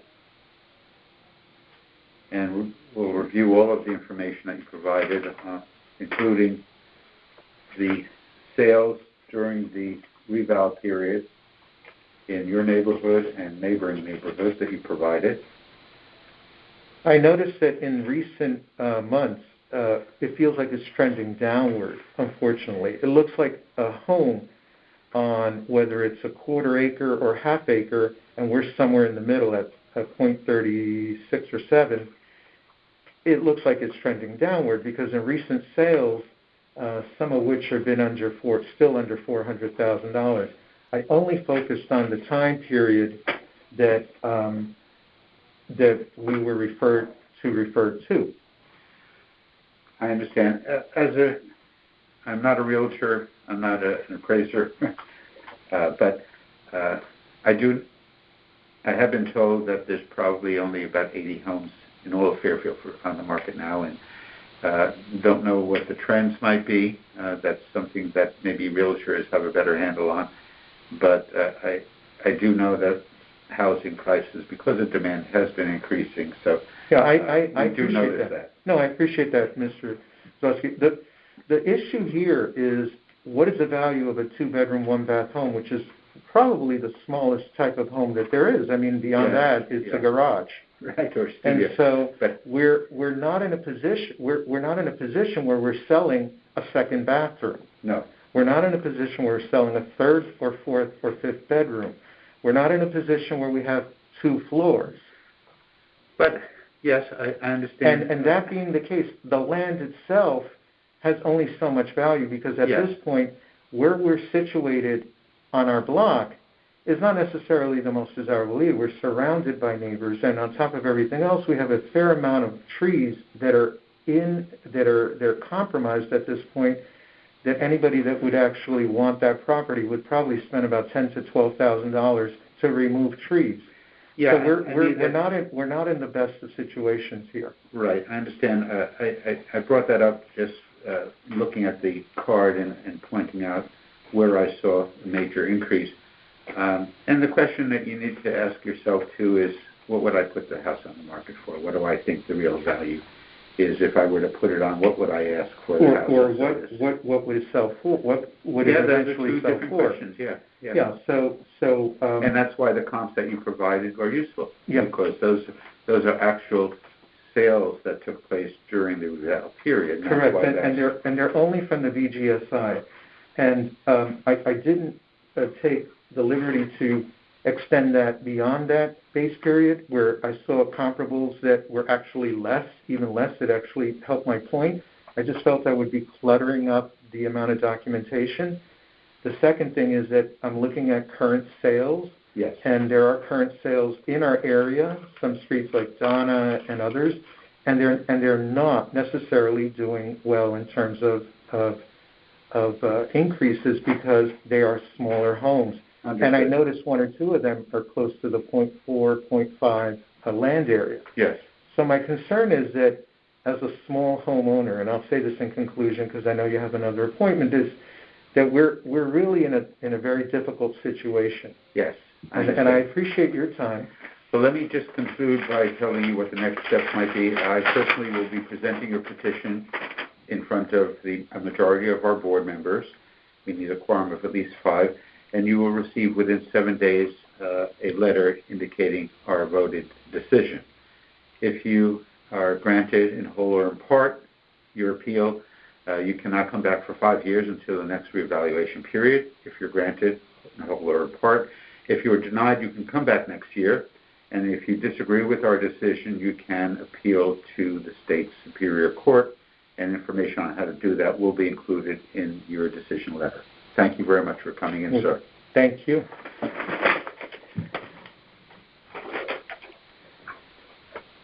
And if you could do me the favor of telling Catherine at the front desk that she can send up the next appellant. Thank you. With pleasure. Thank you. Thank you.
Sorry, we can't shake hands. We're in a new world order, as we say. Huh? Yes.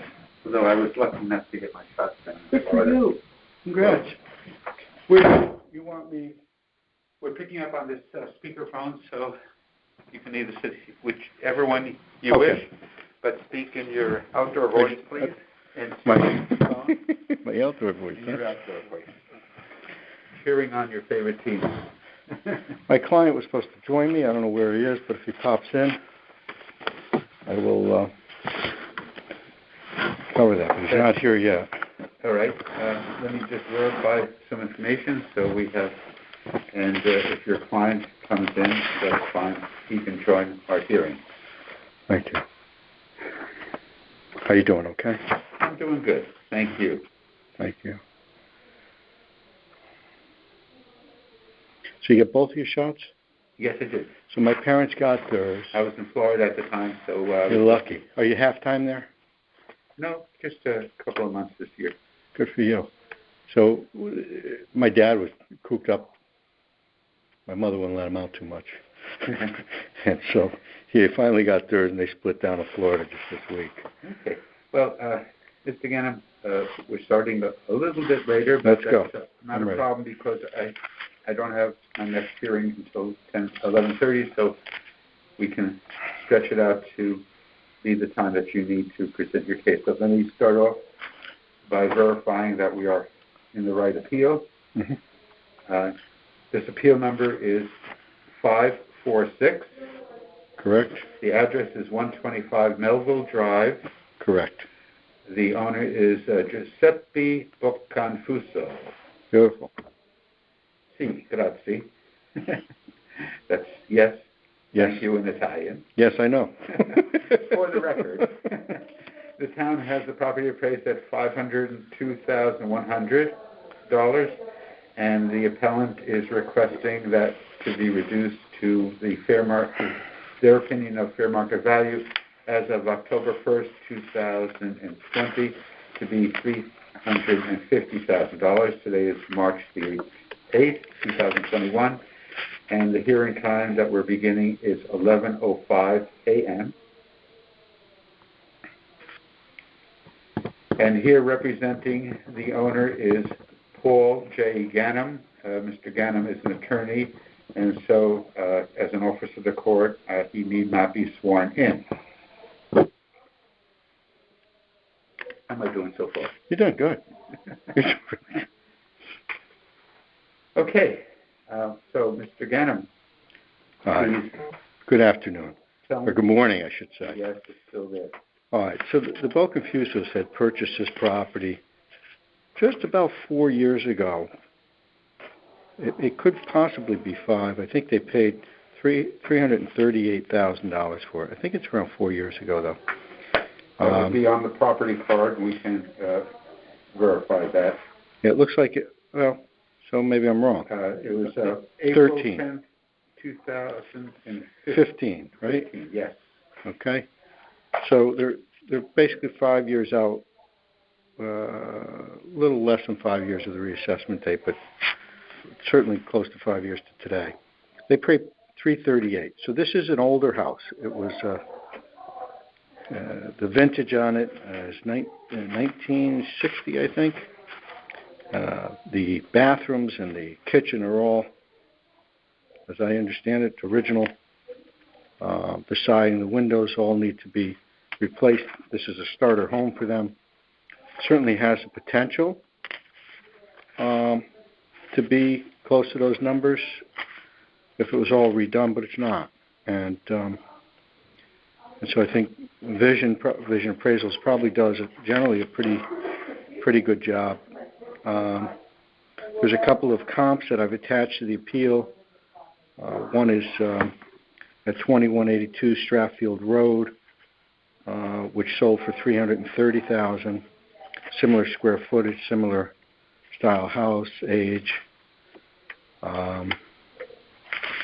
Second comp that we've included is a 53 New Street in Fairfield. I think it's presently on the market for $299,000, which I've attached.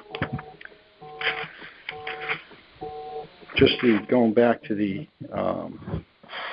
house itself, the fact that it's dated, they have it in average condition, and someplace I think they would comment maybe good condition. I'm not sure that's a fair representation of it because it depends, I guess, what you consider good. But certainly, 50-year-old kitchen and 50-year-old bathrooms, they may function. They're just not what's desired out there right now. Yes. That's essentially all I have on it.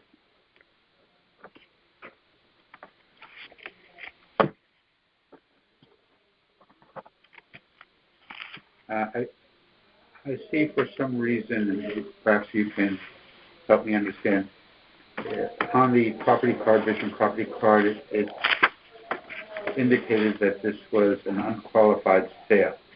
Do you have any information to shed on that? I have no idea what they're even referring to. Okay, that's fine. So I don't know what they mean by unqualified sale. Yes, okay. So you're specifically referencing condition and the comps that you indicated to support the reasons for the reduction that's requested by the homeowner. Correct. Condition being that it's dated, yes. From both interior and exterior. All the windows are past their useful life, the siding,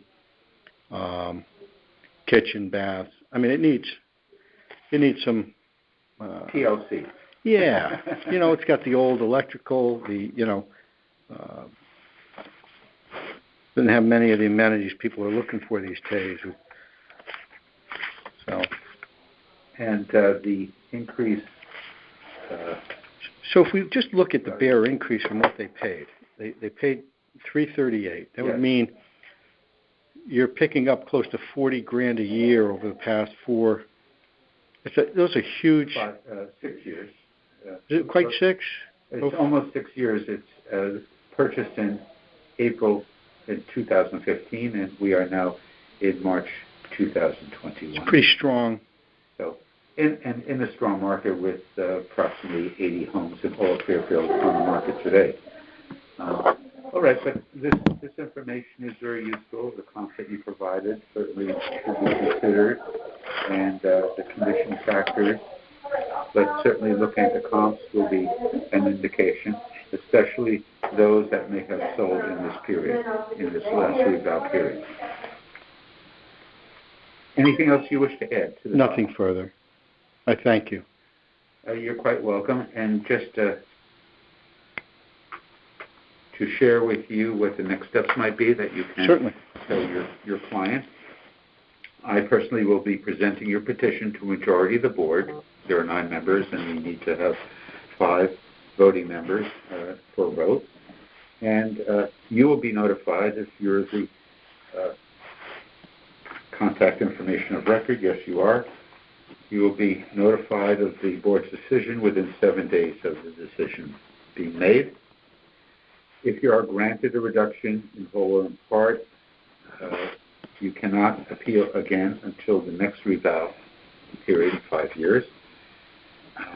If you are denied the appeal, you can't come back next year. And if you disagree with the board's decision, you can appeal to the Superior Court in the state of Connecticut, and instructions on how to do that appeal to the courts is included in the decision letter.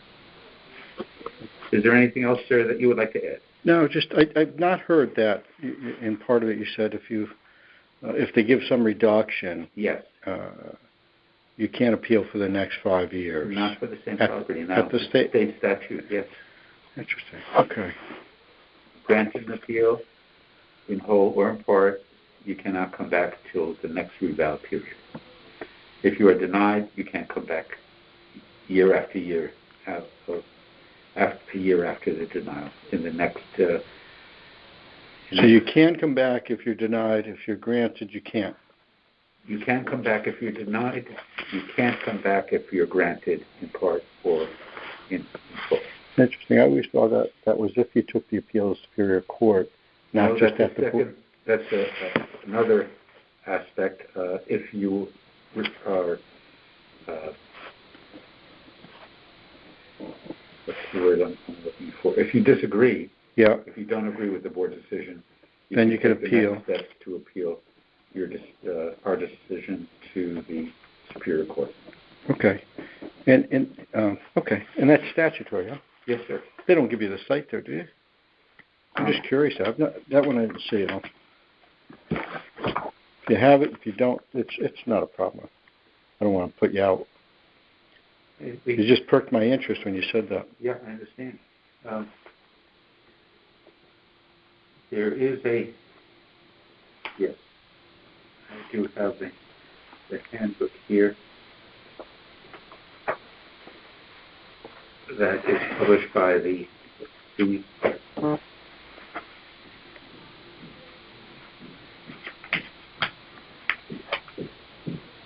CAAO publishes a handbook to assist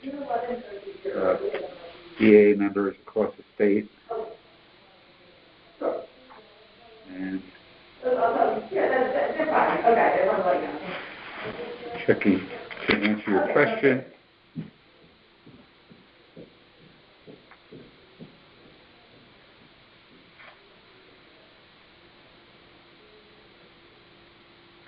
Page 17.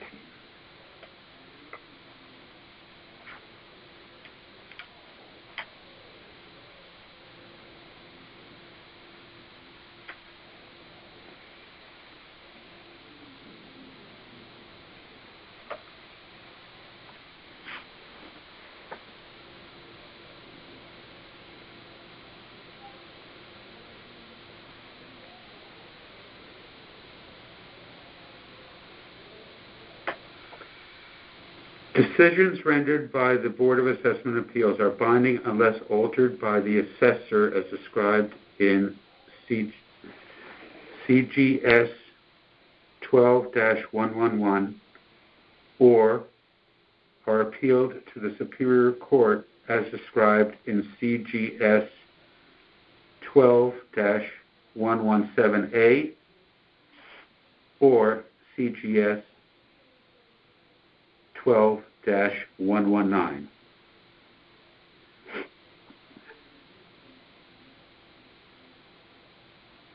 I believe that should be the statutes that describe the process for appealing to the Superior Court in the state of Connecticut. There may be other statutes that I'm not aware of, and I would direct you, Mr. Ganem, to the assessor's office if you have any further questions. I'll just look it up. But for clarification. I don't want to be misleading in any way. Not you're not. Yeah, I'll look it up myself, and I'll. Thank you.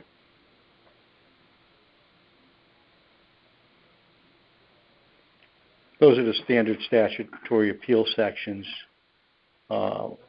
which I think allude to Superior Court, but that's just me. I can be wrong too. There may be additional statutes that pertain to what the question was that you posed, pertaining to the difference between administrative and Superior Court appeals, and I should say whether the appeal is approved in part or in full or denied.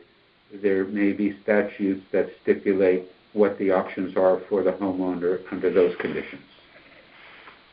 Thank you. You've been helpful, and I appreciate it. Thank you.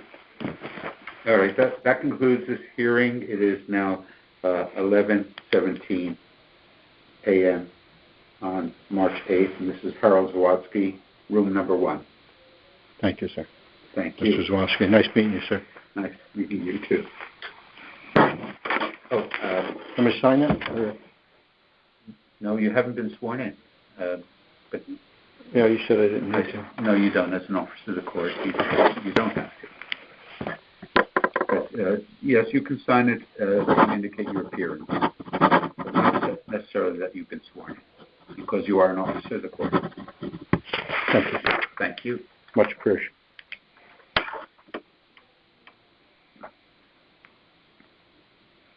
Stay well. You too. Thank you very much. Thank you. You want me to send anybody up? Or you're all done? I think our assistant at the desk downstairs will send up the next one. Very good. Thank you. Open? Yes, please.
Hello. Hi, you ready for me? Yes, please Okay. have a seat. My name is Harold Zawaski. In a moment. Okay. Let me just see where we are here. You are Marie Scopa? Yes. Welcome. Thank you. My glasses.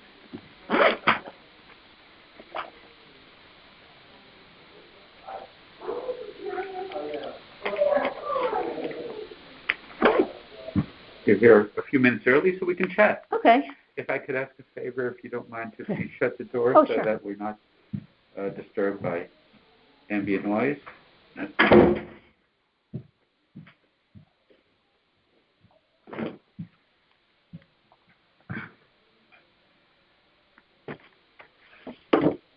This hearing session is being recorded on this telephone here for the town records, and it's also available for audio to the public in real time. So just wanted to make you aware of that. So please direct your speech towards the phone, because that's where the microphone is. Okay. I appreciate that. Thank you. All right, let me make sure we are on the right appeal. You are here to appeal number 82. Your appeal number is 82. Yes. And the property in question is 45 Linley Drive. Yes. And you are the owner, Marie Scopa? Yes. Thank you. The town has your property appraised at $532,700. Right. And the amount that you are requesting the town to consider reduction to is $480,000. Right. Today is Monday, March 8th, 2021, and we are beginning this hearing at 11:25 a.m.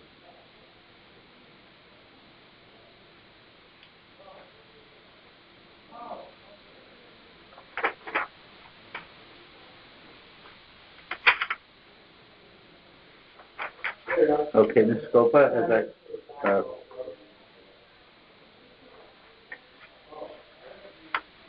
as we verify the property information, the next step is I would like to swear you in for this hearing. So if you don't mind, please raise your right hand. Do you solemnly swear that the information you shall give concerning the assessment appeal now in question shall be the truth, the whole truth, and nothing but the truth, so help you God? Yes.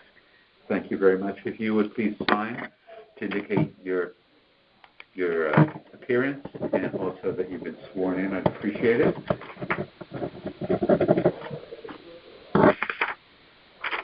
Thank you.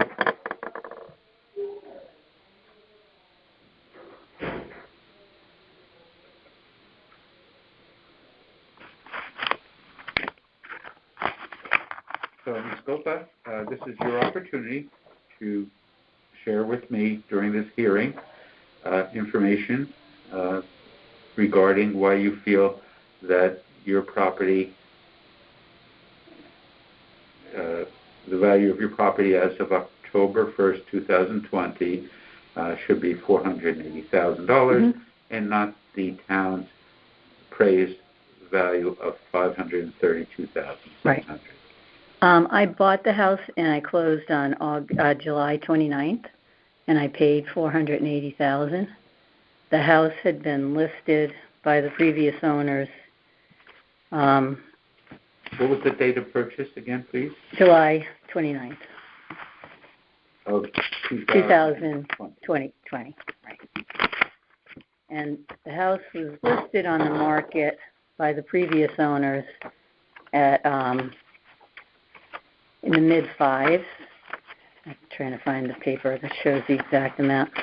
And that it stayed on. It was listed originally for $549,000, and it was stayed on the market for 249 days. And then when they lowered it to $499, I made an offer for $480, and they accepted that offer. The house was owned by an elderly woman, and I don't know if she was the owner the whole life of the house, but the house was built in the 70s, and really nothing has been done since then. And I mean, I have pictures of how it looks, you know, everything, and that's why it was on for so long, because there's a lot of work that has to be done. You say it was on the market for what? 250 days. 250 days, 249 days. Okay. I don't know if you want to see any of these photos or whatever. I will add them to the file. Yes. So these are copies that I can have? Yeah, sure. And you have everything I think I have here, so I don't know if you need to, I mean, I just put a copy of the appraisal as well. The appraisal I have for the date of the closing and the comps that they came up with, but I think I submitted everything when I submitted the request. These are photos of the property at that time, yeah, when I bought it. Okay. I'm just glancing through these, not in detail. It looks like some renovations may have been done since the 70s, maybe not the avocado sink. The toilet, the avocado sink and the toilet that doesn't even match. But no, I mean everything is really old. And the kitchen floor is a tile floor with the laminate fake wood on top of it. So, you know, maybe they updated that. I don't know, but it's not it's outdated now. Certainly, I understand. Okay, well, pictures are helpful as well. And then, do you have a copy of the appraisal? Because I did submit everything. I think I gave you that one. Tell me about the appraisal. Was the appraisal done for the bank, or did you request it? It was for the bank at the time of the closing.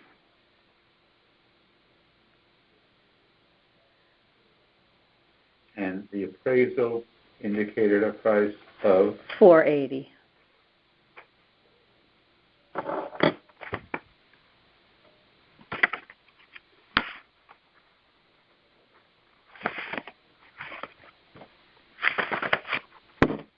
And I don't know if you needed this, but I just had a copy of I put it in that packet as well. My closing statement shows how much I paid for it. But you can tell by just looking at the town anyway. If it's in here, then we will have it. If you submitted it, all of this information has been scanned in and part of the public record too, even though we have hard copies. So I think we're up to about 10,000 pages of documents from all the hearings. Really, I'm sure. But that's good because this is what we look at when we do our deliberations and voting. Okay. So the appraisal was done for the bank, for the mortgage. Yes, for the mortgage.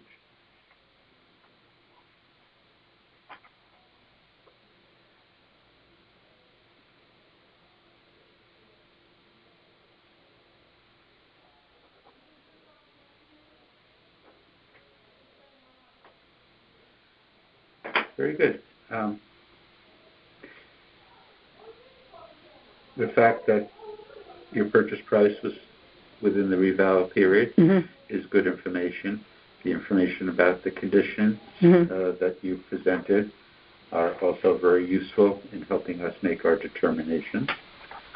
So, do you have anything else you wish to add? No, I mean, I am going to do upgrades, but I don't want that to be added on an inflated number because I'm a single person and I can't, it's too expensive, everything. Well, generally what will happen is if any upgrades that you do require a permit, then that will be added to your card and then your... at that time, but I don't want to, if my number's already inflated and then that gets added on because they think the house was in great shape, which it isn't. That's my concern. I understand, and that's you are correct in that understanding. Right. So, if you like, I can tell you what the next steps will be. Sure. Right. As the person conducting your hearing, I personally will be presenting your petition to a majority of the members of the Board of Assessment Appeals. There are currently 9 of us, so we do need a quorum of 5. Right. We're all volunteer, so taxpayers, if you will, and we act as advocates, if you will, sort of like advocates for our taxpayers to hear their appeals and then discuss with the rest of the panel to come up with a vote and a decision and a vote. You will be notified by letter within 7 days of our decision. Either your appeal will be granted in full or in part, or it will be denied If it is granted in full or in part, you cannot come before the board again for a period of 5 years. And that would be after the next revow period. If it is denied, you have the right to come back next year. And if you disagree with the decision of the board, you have the option to appeal to the state court. And information on how to do that will be included in your decision letter. Right. Do you have any questions? No, I just, my feeling is the fair market value is what the purchase price was, and that is at the exact time pretty much that we're doing this. So I know the last house that I bought, I had the same situation, and they actually put it at the purchase price at the time, because I bought an old house, fixed it up, and then sold it. So it's sort of, hopefully, I'm hoping, praying. Courageous of you. Yes, I know. Believe me, it's caused a lot of gray hairs this time. Your opinion in that regard of putting weight on the purchase price of the house within the revow period is an important consideration. Right? Okay. And I will present that to the board as well for deliberation, consideration, and to be voted upon. Okay. Okay?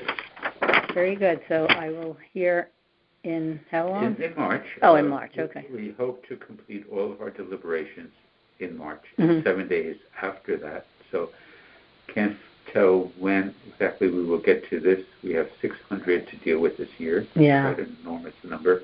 But we will do our best to complete in March, and then you should receive a letter in March or perhaps with the mails beginning of April. And if it is reduced, what happens? Like, when is it reflected in the actual? By the time that the new tax statements come out in July. Oh, okay. So it's not reflected till July. But right. Well, no tax amounts are reflected right now. But the information, when the decision letter comes out, it will be updated on the vision card. Right. Okay. All right. Yes. And the amount that is approved, if there is an approval, will be in the decision letter. Okay. But at this point, we don't know what the mill rate will be, and we don't know what the tax. I got to get out of Connecticut. It's getting too expensive here. Some parts of Connecticut are taxed higher than others. Yeah. No, I know. All right. Okay. And states vary as well, obviously, communities and states. Well, thank you for coming in. Thank you very much. I hope I was able to answer all of your questions. Well, I hope it will be reduced. Thank you. We shall see. Thank you. Okay. Have a good day. You too. Bye-bye.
Good morning. Hello, sir. Harold, am I in the right room? Yes, you are. Where would you like me to sit? That is if you are Mr. Patterson. Yes, I am. Okay, yes, please take a seat, and if you don't mind, shut the door behind you. Is this okay, or do you prefer this one? Either one that you'll be recorded on this phone. Oh, okay, gotcha. Whichever one is convenient for you. That's good. Oh, okay. Does that have to do with popping in any way? I'm sorry, what's that? Oh, how? It's I work for the Boy Scouts of America. It's good for you. Yeah, so it's one of the districts that I serve. I'll be with you in just a moment. I'll take your time.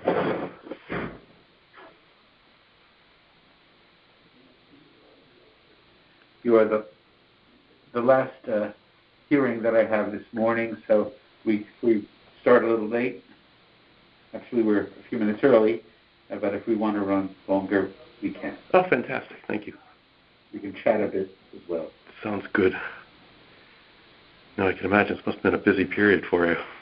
Well, we have over 600 appeals this year because of the reevaluation period, and normally we probably have 120, 130. Oh, gosh.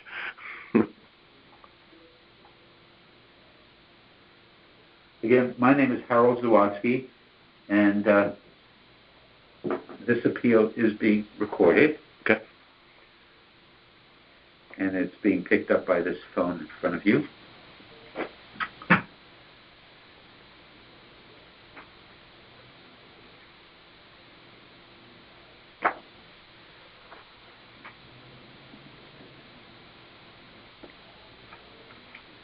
Where's the Boy Scout camp in Connecticut?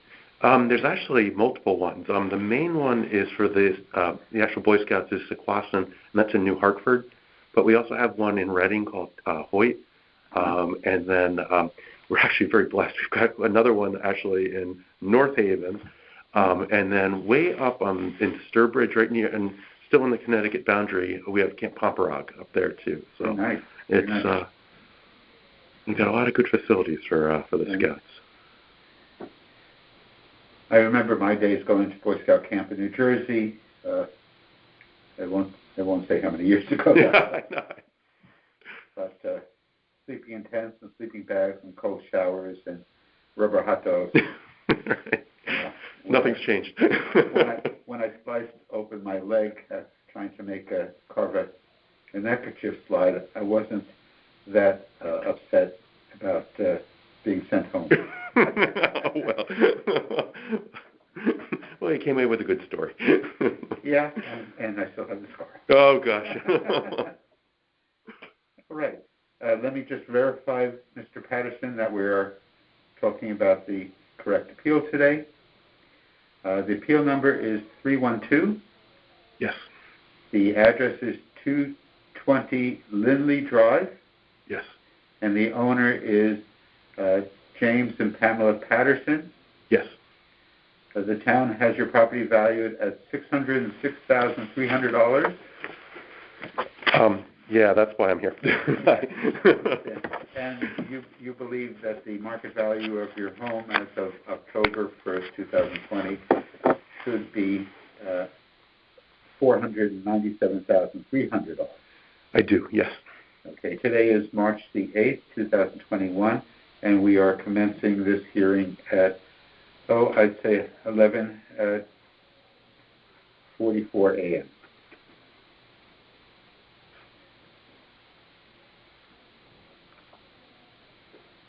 This is Harold Zawaski, and before me is the appellant, Jim Patterson. Okay, Mr. Patterson, in order to begin, I would like to swear you in, if you don't mind. Oh, not at all. Please raise your right hand.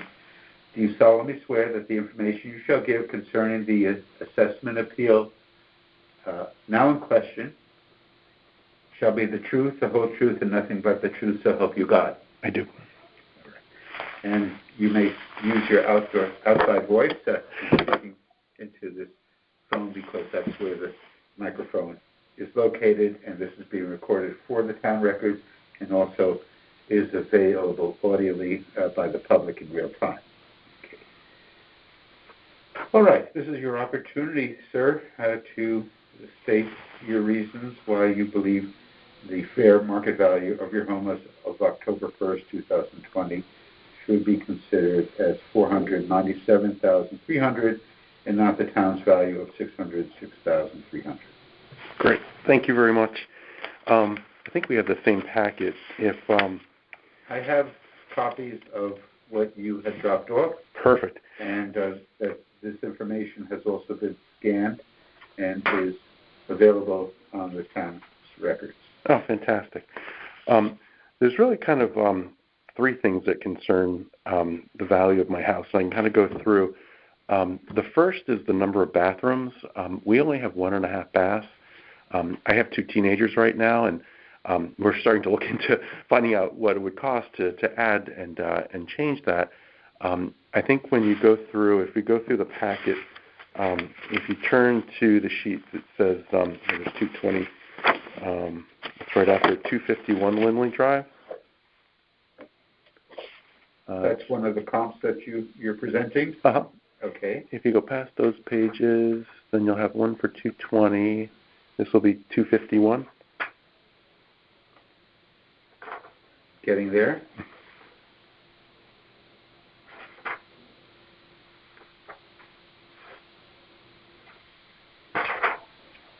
$251 Linley Drive, yes. If you look at the assessed value, it's $428,890. Appraisal $612, so it's pretty in line with our house.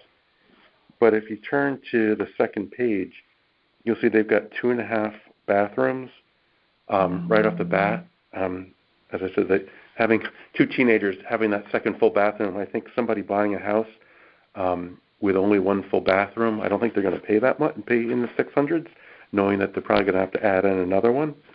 So that's one of my big concerns. The other one, and I can show you some pictures, our kitchen is in dire need of redoing. Let's see, if you take a look, the stove, I can kind of show you some pictures here. The stove, you can see, is outdated, really isn't working. I think that it would be a benefit to you, rather than show me these pictures, and for the record, rather than showing me these pictures on your phone, if you would like to send them to the assessor's office. Okay. And ask the assessor's office to please add them to your file for appeal number 312. Please indicate the appeal number.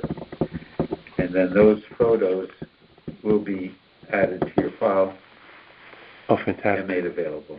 Is there an email address, or should I check with them downstairs when we went out? It will be the same email address that you received your appeal notice on. Oh, that. Okay, gotcha. It's in the paperwork here. I don't want to mislead you. If there's any questions, certainly they can give you the address downstairs. And I apologize. I should have that. No worries. On the tip of my fingers. But so what kind of concerns me about this one is that this house was redone, I think it was 2014. So this is a house that's ready to move into. You've got your 2.5 bathrooms, an updated kitchen. You could just move right in. And it's basically, this is 612 as opposed to, what was it, 606 or 6063 for our house, which would require, a tremendous amount of work. The laundry room is also part of the kitchen. So it's a very awkward house to live in. My biggest concern is that if the assessment is this high and our taxes go up and then we actually do the work, are we going to get kind of hit with a double tax whammy of taxation on that? Well, typically what happens, sir, is that when you do construction on your property that requires a permit, then that information related to that permit is posted on your card and may have an effect on the appraised value of your home as a result of the change in condition or the building components that you have filed for. Yeah, that's the part that scares me. If we're adding on, if it's already considered, our view is high, if that thing comes on top of it, we're just kind of concerned about that. So Additionally, the land, we've got a little bit less than 3/4 of an acre of land. A stream runs through the backyard, so a lot of it's considered wetlands, so it's not even land that could be developed on top of that. So, you're pretty much the footprint that you have for the house is, the way it would have to stay. So, honestly, I think you could put quite a bit of money into this house as is just to get it to, the same level as this 251 Linley Drive. Understood. And regarding the question that you asked before as to where to send your photos by email, you can send it to BAA at fairfieldct.org. Right. BAA at fairfieldct.org. That's the Board of Assessment Appeals website, which is monitored by the assessor's office, so they will pick that up. And you can include a note saying that you would like this to be added to your file for appeal number 312. Got it. Great. Thank you. If we go to the next one, 155 Linley Drive. I see also there's an easement on your property. Is that true? Is that something you're aware of? Yeah, there's the sewer pipe runs right underneath that goes into the stream. Is that good or bad for me? Well, if there's an easement on your property that affects utilization of the property, that is something that the assessor's office should consider, yes. Oh, thank you. So your sewer pipe runs under your property? It does. It's here's Linley Drive, and here's our house. It runs right through under our driveway into the backyard. Does that cause you any problems? Not as of now. I mean, to your point, like we could never build or any. I mean, we're kind of limited by that. But yes. Knock on wood, no problems with as far as like it causing problems or flood. Oh, it's flooded. One time particularly badly. The grate out front got filled up with leaves and stuff, and we had a big flood that went through multiple yards along there. That was the street grate. Exactly. Yeah. Okay. So there has been some flooding. I think it was 2017 or 2018 when we had that horrible flood. I have pictures of the front of the road in front of my house. Did you get the same thing? It was heartbreaking. It was so deep in front of our house. This woman was driving, wasn't familiar with the area, drove in, and it shorted out her car. So I can only imagine it probably just destroyed her whole car. But it was great. So definitely. Yes. Okay. I see that you have 0.65 acres of over half an acre, right? Okay. Yeah, and then, like I said, unfortunately, it's wetlands. A stream goes through, so we had looked into possibly expanding the size of the house, and it's not an option. There is a stream on the property? Uh-huh.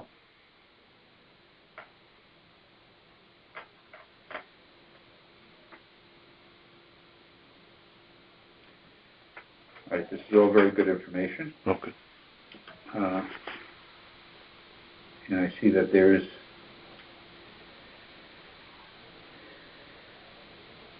we'll see what adjustments might already be there for these issues. Okay, great. Okay. You wanted? Oh, sure. You want to discuss some of the comparable information? Yeah, absolutely. The next one is 155 Linley Drive. Yes. And again, that one's been assessed at $378, which is considerably lower.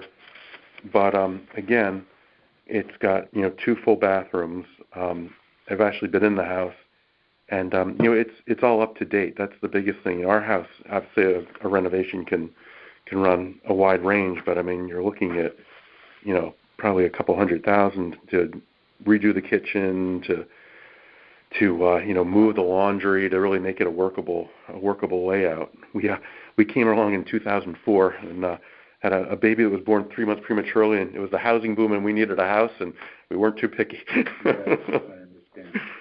But it's so again, you're looking 351 Linley Drive. That total appraisal is $612, $700. Yep. And ours would be 6063, folks. So it's, a little over $6,000, and you're getting a house with 2.5 bathrooms that's been renovated within the past. I think it was. Let's see what it is. 2008, I think it was renovated. It's in move-in condition, versus ours is definitely not in move-in condition. Unfortunately, I'd like it to be. Has an additional bathroom and has been updated. Yep.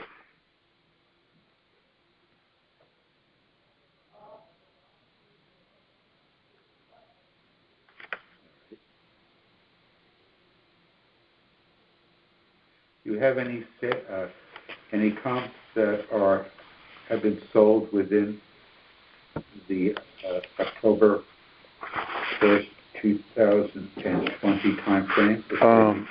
I do. October 1st, 2019 and 2020. Yep. Check what I got here.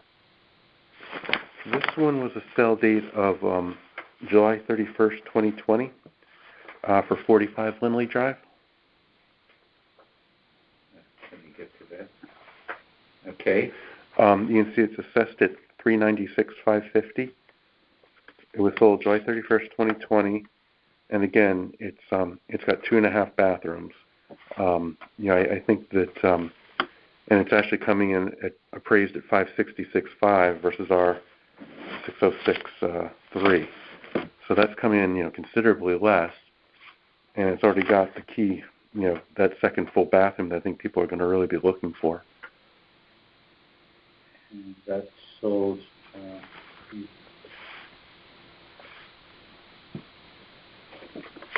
Yeah, actually, they're. Yes, I see. July 31st, 2020. Yep. It's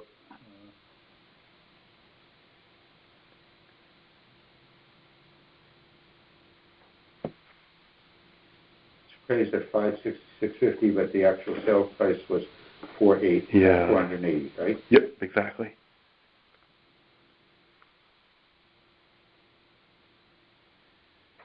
And let me just make notes. Sure.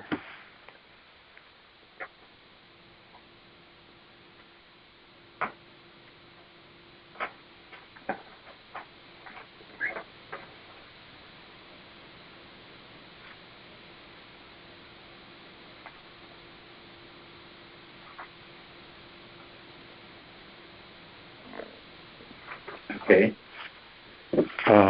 That's right on your street down the block, and so that certainly qualifies as a valid comp. Yeah, and it's. And it has an extra bathroom, you say again. Yep, exactly. That's as I've been learning through experience. It's that one full bath with a full household can be challenging. I just think realistically, and I'm certainly no real estate expert, but I think that's just what people are going to be looking for. Absolutely. Okay. There's another property that you would like to highlight? 101, the next in the packet, 101 Linley Drive. So again, it's on the street, and it sold on June 21st, 2019. So it's fairly recently. Yes. Again, it was appraised at $582. It sold in 2019 for $555. And again, it's got the 2.5 bathrooms, 4 bedrooms. This one I've actually been in this house, and it's up to its move-in condition. It's definitely something you could just turnkey and move right in, which ours, like I said, unfortunately, is not.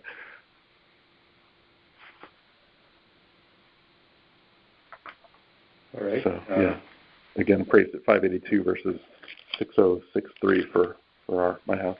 And again, the sales price was $555,000, and that property sold within the reval period in June 21st, 2019. Yep.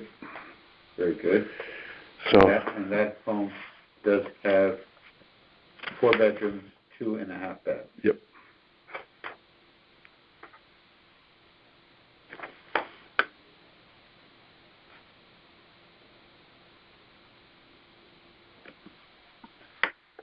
And you say that your opinion is that the condition of that home, since you were in it, is quite good. Yeah, you could definitely move into it.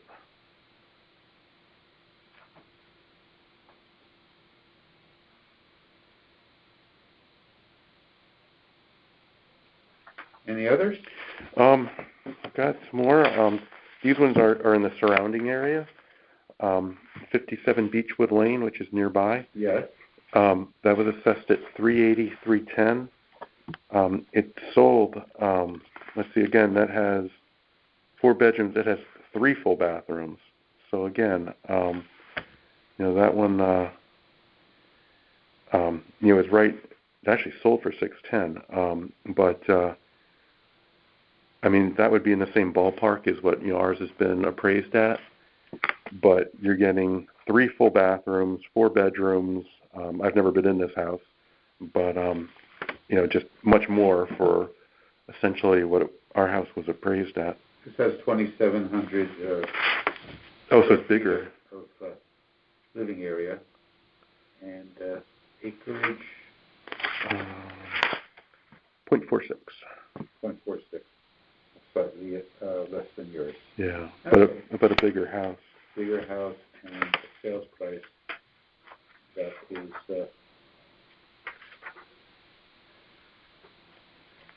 right about it what my house was assessed at. And again, the 3 full bathrooms is a huge versus ours is 1.5. Yes, it's approximately the sales price is close to okay. All right. I think this is very good information that you provided. Oh, good. We will utilize this information in the other comps that you have here in our deliberation. And you will be adding some photos to the file, I understand. Yes. And you will email those to BAA at fairfieldct.org and request that they be added to your file number 312. Yes. Which is fine.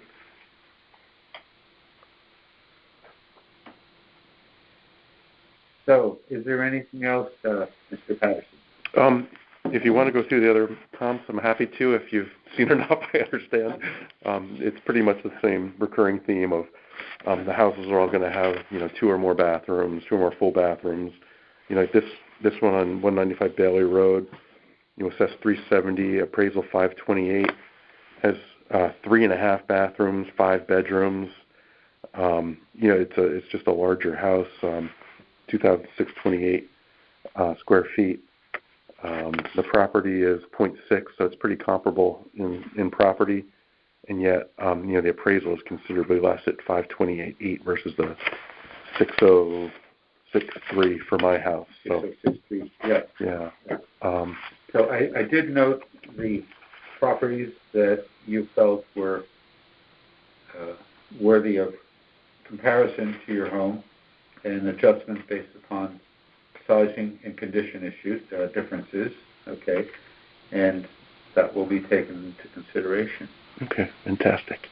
Anything else you would add?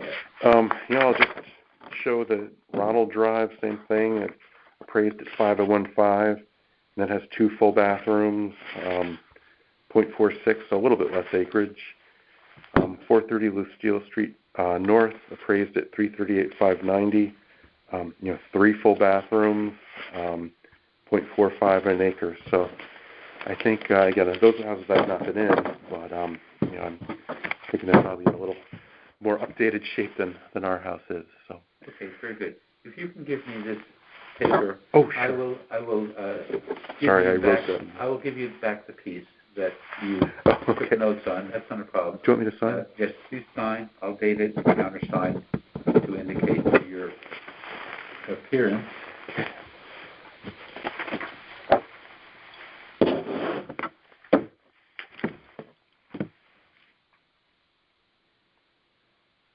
So you'll actually be sending your photograph to the Board of Assessment Appeals. Okay, great. As opposed to the assessor's office, but that the information that arrives there is monitored by the assessor's office, so they will pick that up. Perfect. All right, great. Well, thank you so much for your time, and How long do you think it will take to hear? 1 moment. I'm sorry. Okay, I will share with you what the next steps are. I personally will be presenting, as the hearing officer, the information that you provided. And I will present that to a majority of our Board of Assessment Appeals. There are 9 members, and so a majority would be 5 for consideration and a vote. So we will discuss it, I will present it, and we will review the information that you provided. You will be notified by mail of the board's decision within 7 days of the decision. And we expect all decisions will be made in March. Gotcha. So, and I don't know exactly when we will deliberate your appeal, but we hope to get everything completed in March. If your appeal is denied, you have a right to come back next year. Okay. If it is approved, or granted, I should use the word granted, in whole or in part, you cannot come back until the next reval period. Gotcha. So either approve your requested amount or a portion of that, okay, and then you cannot come back for 5 years until the next reval period. Okay. If you are dissatisfied or don't agree with the board's decision, then you can take the next steps and appeal to the state courts, and information on how to do that will be included in your decision letter. Gotcha. So even if it's a partial reduction, then that's it for 5 years? For 5 years. Got it. Okay. Yes. And clearly we don't know what your actual tax bill is going to be, because that's going to depend on the mill rate that is determined, and that will be what determines what the new tax bills will be when they get sent out in July. Gotcha. But the decision letter will stipulate if it's granted in whole or in part, and if it's in part, then that will be in the letter. Got it. Right. Any questions? No, you've been very thorough. Thank you very much. Thank you. Well, we're trying to be, on behalf of our fellow citizens, to be as accurate and correct as possible. Yeah, no, I appreciate it. No, and thank you for your time, and I hope I made a good case. The fact that you presented comps that are in the sales period that have some differences in them relative to your property, that's the kind of information that you should provide. Good.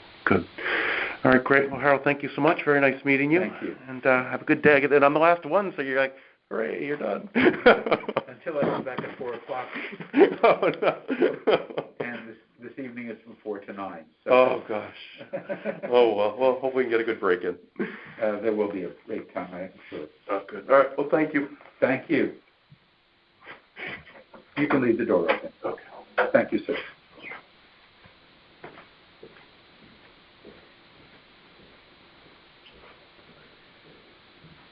This is Harold Zawaski. This concludes the morning hearing session of the Board of Assessment Appeals in Room 1. I am ending this on March 8th, 2021, and I am ending this recording. Thank you.